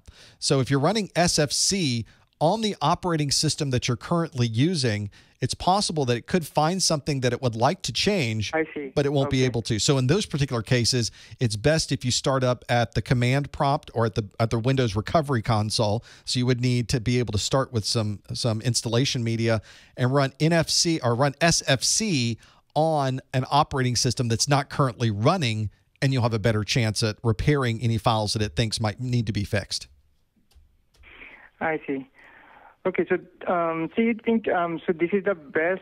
I mean, like if it is even the SFC said what is that called? It couldn't be fixed. So I should use the what is that called? Install the one more time the operating system. I wouldn't reinstall the OS quite yet. I would instead go to the Windows command prompt, which is what you get when you start up your operating system with the F8. In Windows XP, it's called the recovery console. So you'll need a Windows installation media to at least get to that point, and go to the command prompt there before you start the operating system and run SFC then. And then if it still says it can't repair, well, then, yeah, your probably best choice at that point would be to restore from backup or to reinstall the operating system, or to do even better, a repair install of the operating system, which is one of those options when you're installing over an existing OS. Okay, thank you. I get my question. Thanks so much. Okay, thank you. Good luck. Thank you. Okay, thanks for your help. Absolutely. Thank you for calling. That's one where I've done that so many times now, because malware gets in the system, something corrupts the drive. And of course, I go into my virtual machines and I'm tweaking and typing things and messing things up all the time. And instead of just, because I'm in a VM, I could just take the snapshot and reinstall the snapshot and go back to where I was. But when I break something, I like to see if I could fix it.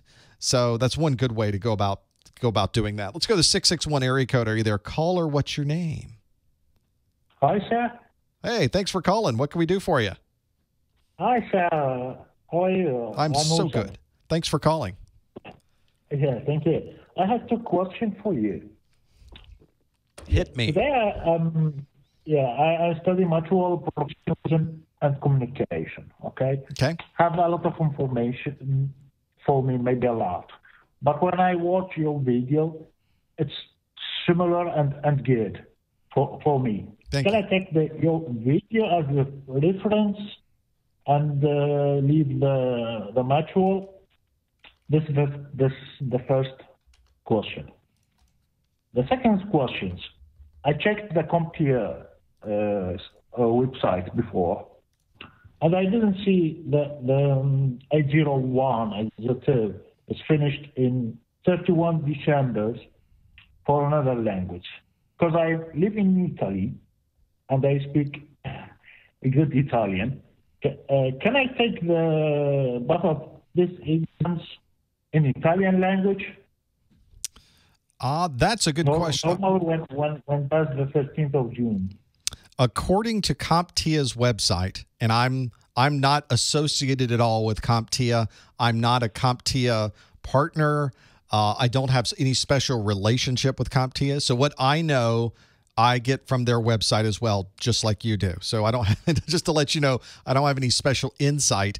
According to the CompTIA website, the A+ exam is offered in a number of other languages, including English, Japanese, German, Thai, Spanish, simplified Chinese, French, Arabic, Brazilian, and Portuguese, but it does not show it in Italian, interestingly enough. Although it does say that you could take it in these other languages until December 31st of next year. So we're talking about over a year from now to be able to do that. So it sounds like what I would recommend that you do is call your local CompTIA office and ask them, because they're great to answer these questions. Either send them a note on their website or call them directly and ask them if they actually do have an option for an Italian version of the exam. Because if they don't, they may be able to offer you additional time or additional services that can help you through a language that's not your first language. So that might be an option as well. You may be able to get some additional compensation for not having an Italian language version of the exam. Can I take it in Arabic? Yeah. Right. Exactly. So I would recommend contacting them directly. I do that all the time, by the way. I call CompTIA with anything, because people will ask me questions on my site, and I'll think, that's a good question. I don't know. So I'll contact them all the time asking questions, especially when we get into these about... My mother language is Arabic. Right. You understand. Exactly. So definitely contact them directly. On their website is a contact link, and that will put you in touch with your local group or whoever handles the Italian piece for the CompTIA exams. Okay. What about the first two questions? Oh, I'm sorry. What was the first question? I missed that. The first question, I finished to study mutual professionalism and communication, okay? Okay. I've got a lot of information inside this modules, but when I see your video about this module, it's very easy, yeah? Should my preference take it from the video or for the module of what I read it? I think that's a good question as well. And it really comes down to how my videos were created and how you would be able to get information into a video form. And I tell people this all the time. A book is always going to be able to give you a lot more information into a more succinct space than I could ever do in a video. If I was to take one of these A+ manuals and just sit in front of the camera and read it, my course would be 250 hours long. It would be incredibly long to be able to do this. So what I've tried to do with it'd be just very involved. So what I've tried to do with my videos is to take just the things you have to know for the exam. I don't go into any extras.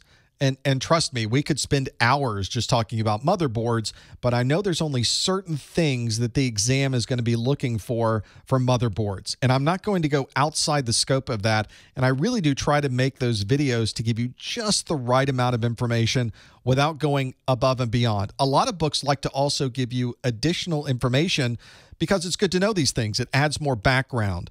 So that's why I always recommend don't just watch my videos. I think my videos do provide you with everything you need to know for the exam. But I think the more you know about these topics and the background of where some of these things come from, help you understand the things that you'll need for your exam. So I think your observation is correct. The things that you're reading in a book seem to have a lot more detail and a lot more background, and my videos don't, just so that I can keep them succinct and focused, and that's why. And I think you should absolutely read your book, and you should absolutely watch the videos, and really give yourself a combination of different ways to learn, if that makes sense. Thanks, Prof. I'm really very happy to talk with you. Thank you for calling. I appreciate it. Thanks so much. Take care. Thank you. Calls from Italy today. This is to the chat room. I think also some questions people sent in. Oh, now we're talking about Destiny in the chat room. This is where this has gone, by the way, because I was trying to level one of my older characters in Destiny last night and get my Warlock up to spec. You think I don't have time for games, that I'm doing videos all day, which is effectively true, because I wake up and I'm doing this until about midnight. And then I say, if I do all of this till midnight, I'm going to block out an hour for something. So it's going to be a Destiny, or it's going to be a Diablo, or it's going to be a WoW, or it's going to be something. And I'm not doing a live. People keep saying I should do a live stream for Destiny. I'm not sure it would be something. It'd be kind of embarrassing. People think I know things about computers, and then they might see me play a game. Although I'm doing pretty good on Destiny right now. I must say I'm getting top of the charts on the strikes I'm running. Although it's the folks that are also leveling, so perhaps it's not quite as good as I think it is. And quite honestly, this is a challenge I have because of the time frame I'm working with.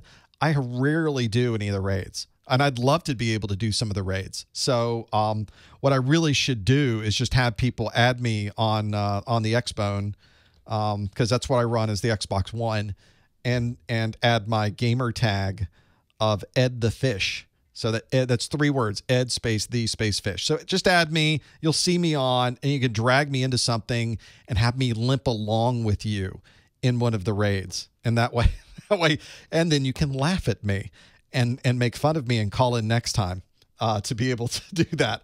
So that'd be one way that you could absolutely try to get this, see me in Destiny. Oh, of course, you can see me doing other things on the Xbox too. So that may be some fun to go through those pieces. Because it'll be whatever's next, right? I have been looking at Call of Duty. Not Call of Duty. What's the new one? What's the new one that's just like Call of Duty, but it's not Call of Duty? That I was looking at. This is where my brain is. Because I will tell you quite honestly, putting together the 900 series videos has been a little time consuming. It's been a little scrambled egg time for the brain. There's so much going on right now. I've got the shoots that we're doing. I'm doing the editing. My marketing person is adding the annotations and the cards, and the other things of the videos. So she's working on that piece. There is so much on there we need to work through. So that's what I'm trying to do is to not doing any Fallout 4. It's not CSGO. It's not called, what was it? Wasn't Clancy, although that one did look good. That's not out yet though. But that sure looked good at E3. I'm now going to have to find it. And it wasn't Call of Mountain Duty either. And not the new one from Blizzard. I don't have a Windows gaming machine at the moment. So I can't run, the new shooter from Blizzard. So it's kind of a pain to have that there. So that's one of the things whenever I start looking at what do I need to do tonight, I try to make a deal with myself. Maybe you do this when you're studying. It's if I get through this much content, if I write up all of the copy that I need for these 10 videos, then I'm going to give myself an hour of one of those things. And I think that's probably a good way to do it. It's probably the best way to do it, because otherwise it'd be a little bit challenge. I'd spend all day. I'd just be on the system all day working through these videos. I guarantee you. And that would be good for nobody. We'd never get anything done. And we've got now 10 of the 900 series videos out.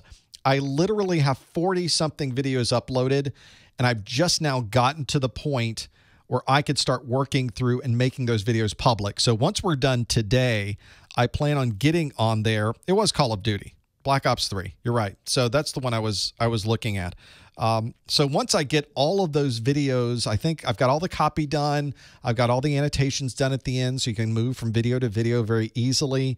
So I think what I'm going to work through today is getting as many of those active and public online. So if you've been looking for the 900 series videos, you can do that. You can work through those pieces. That will be the best way to go through and work through those. So actually, Destiny is kind of the focus. That's the one I kind of go back to every night. Okay, I've done my copy. I've now edited this many videos. I've done the graphics work for these. I've put the notices on for Twitter and for Facebook. I've got my pop quiz out yet. So let's do Destiny for an hour. So that's kind of the way I'm thinking about that. And in fact, I was looking at the zombie mode, and that looked pretty good for those pieces, and have it there. So add me on Xbox One. That'll be fun to do. Ed the Fish, 3 words. You'll find me there. And that way you'll see whenever I get on and work that. And I have been actually thinking about doing a live stream just so you can laugh at me later. And why not? I want to be able to integrate it with this streaming system that I have, though. So of course, the device that I want to use to be able to do this, it costs a significant amount of money. So that's one of the things that's probably stopping me until I get there. And being able to work through those pieces. and have it. So that's I can't wait to kind of get the videos done for the 900 series, which is now, it's a number of weeks away. But as soon as that's done, I can finally take a breath and get online and do more things at night. I would love to be able to get on at night and really have a raid time where I could spend with folks and do that piece, but you know, it's all about timing right now. This is all we do and all we're working through. So those pieces are there. I got a couple of questions. I know we're at the end of another hour, but I had questions that came in on your registration forms that I wanted to go through at least a couple of those and have them there. One was, do I really need to memorize, this is from Philip, do I really need to memorize all of the different Windows requirements and upgrade paths? Don't we just look this stuff up on Google when we're ready to do that? And why do we need to memorize? Quite honestly, everything on the exam you could look up on Google. So why do you need to memorize any of it? That's kind of that's my combination. That's the thing I come back with every time somebody says that. And the challenge is you're going to be sitting in a room with people that have a bunch of Windows Vista machines.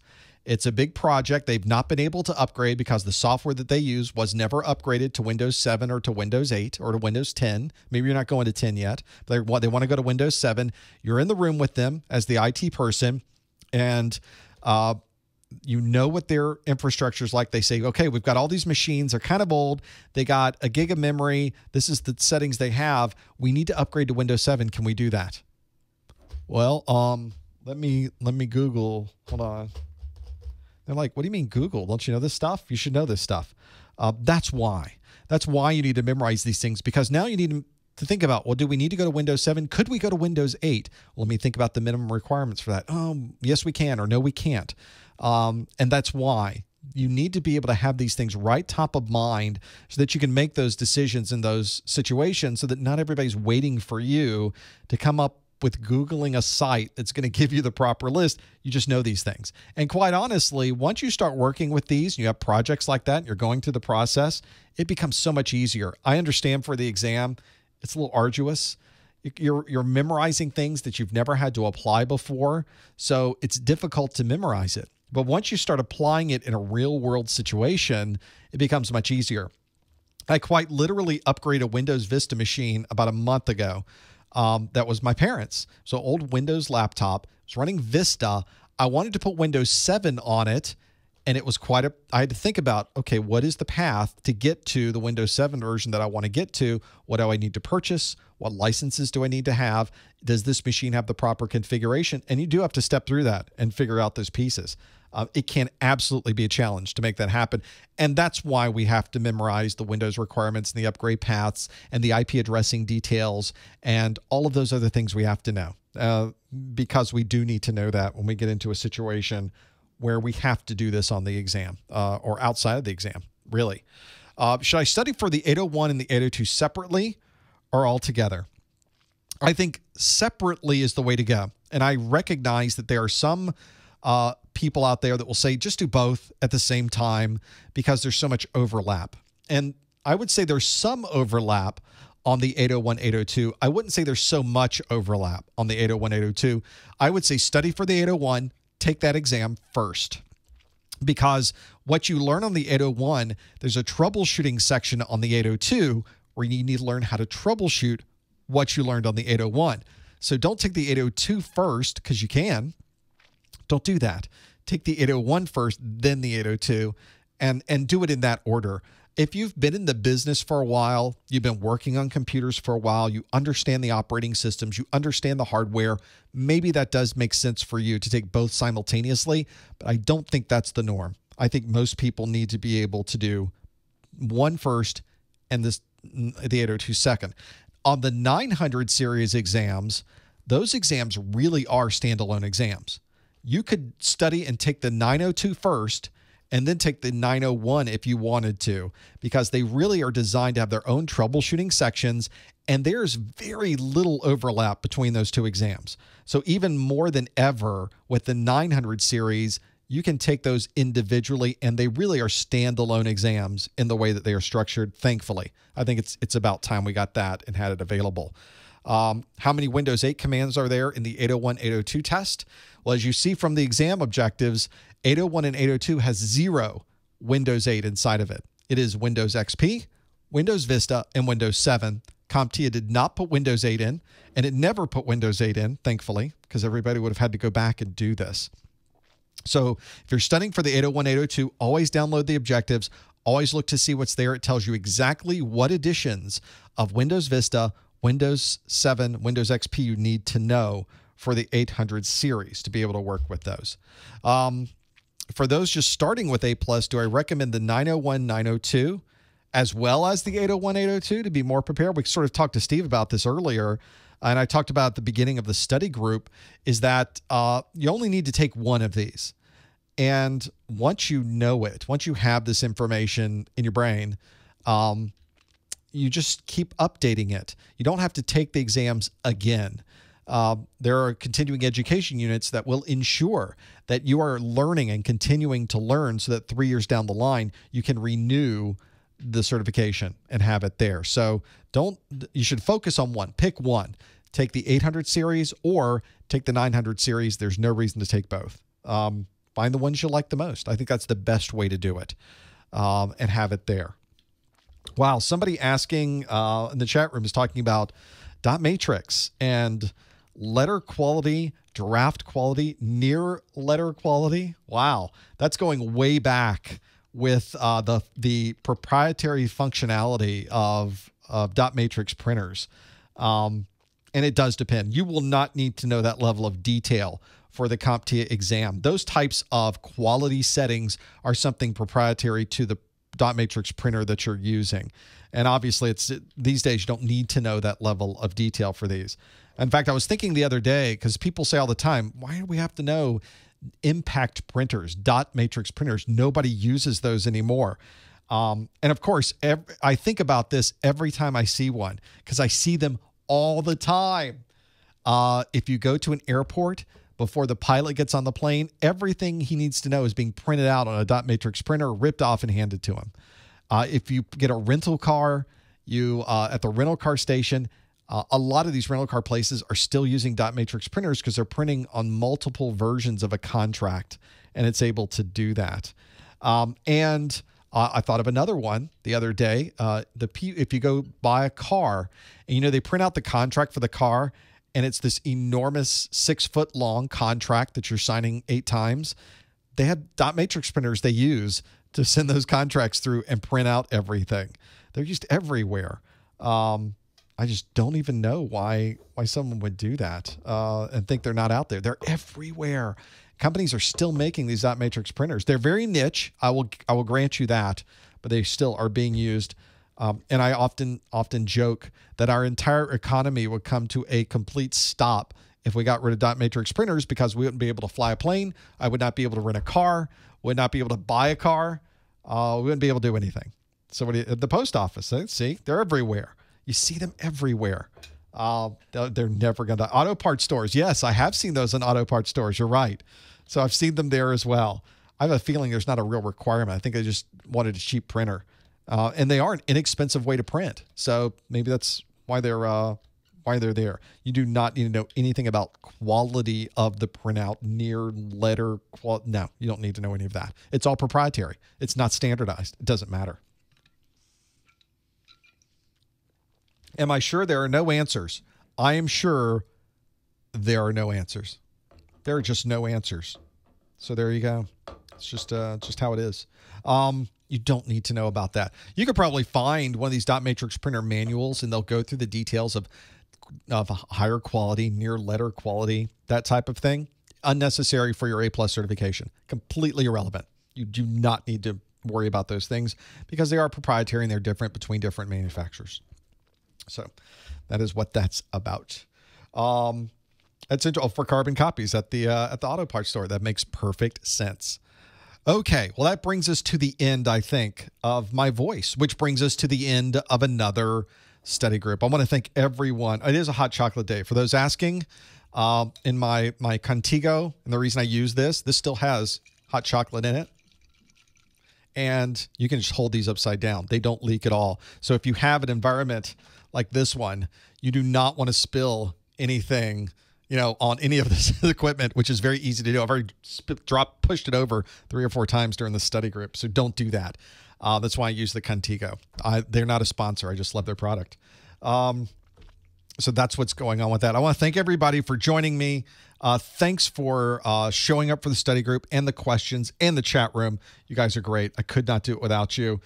Tune in next week. We've got on a week from today at, again, 12 noon Eastern time is my Network Plus study group. Well, we'll do the same type of thing, except all about networking and Network Plus. And that should be a lot of fun too. I want to thank everybody for joining us for this as well. Don't forget to contact us at our website at professormesser.com for any questions. There's a contact us link at the top and at the bottom as well. And I look forward to getting those emails. Thanks, everybody. We'll see you next time on the study group.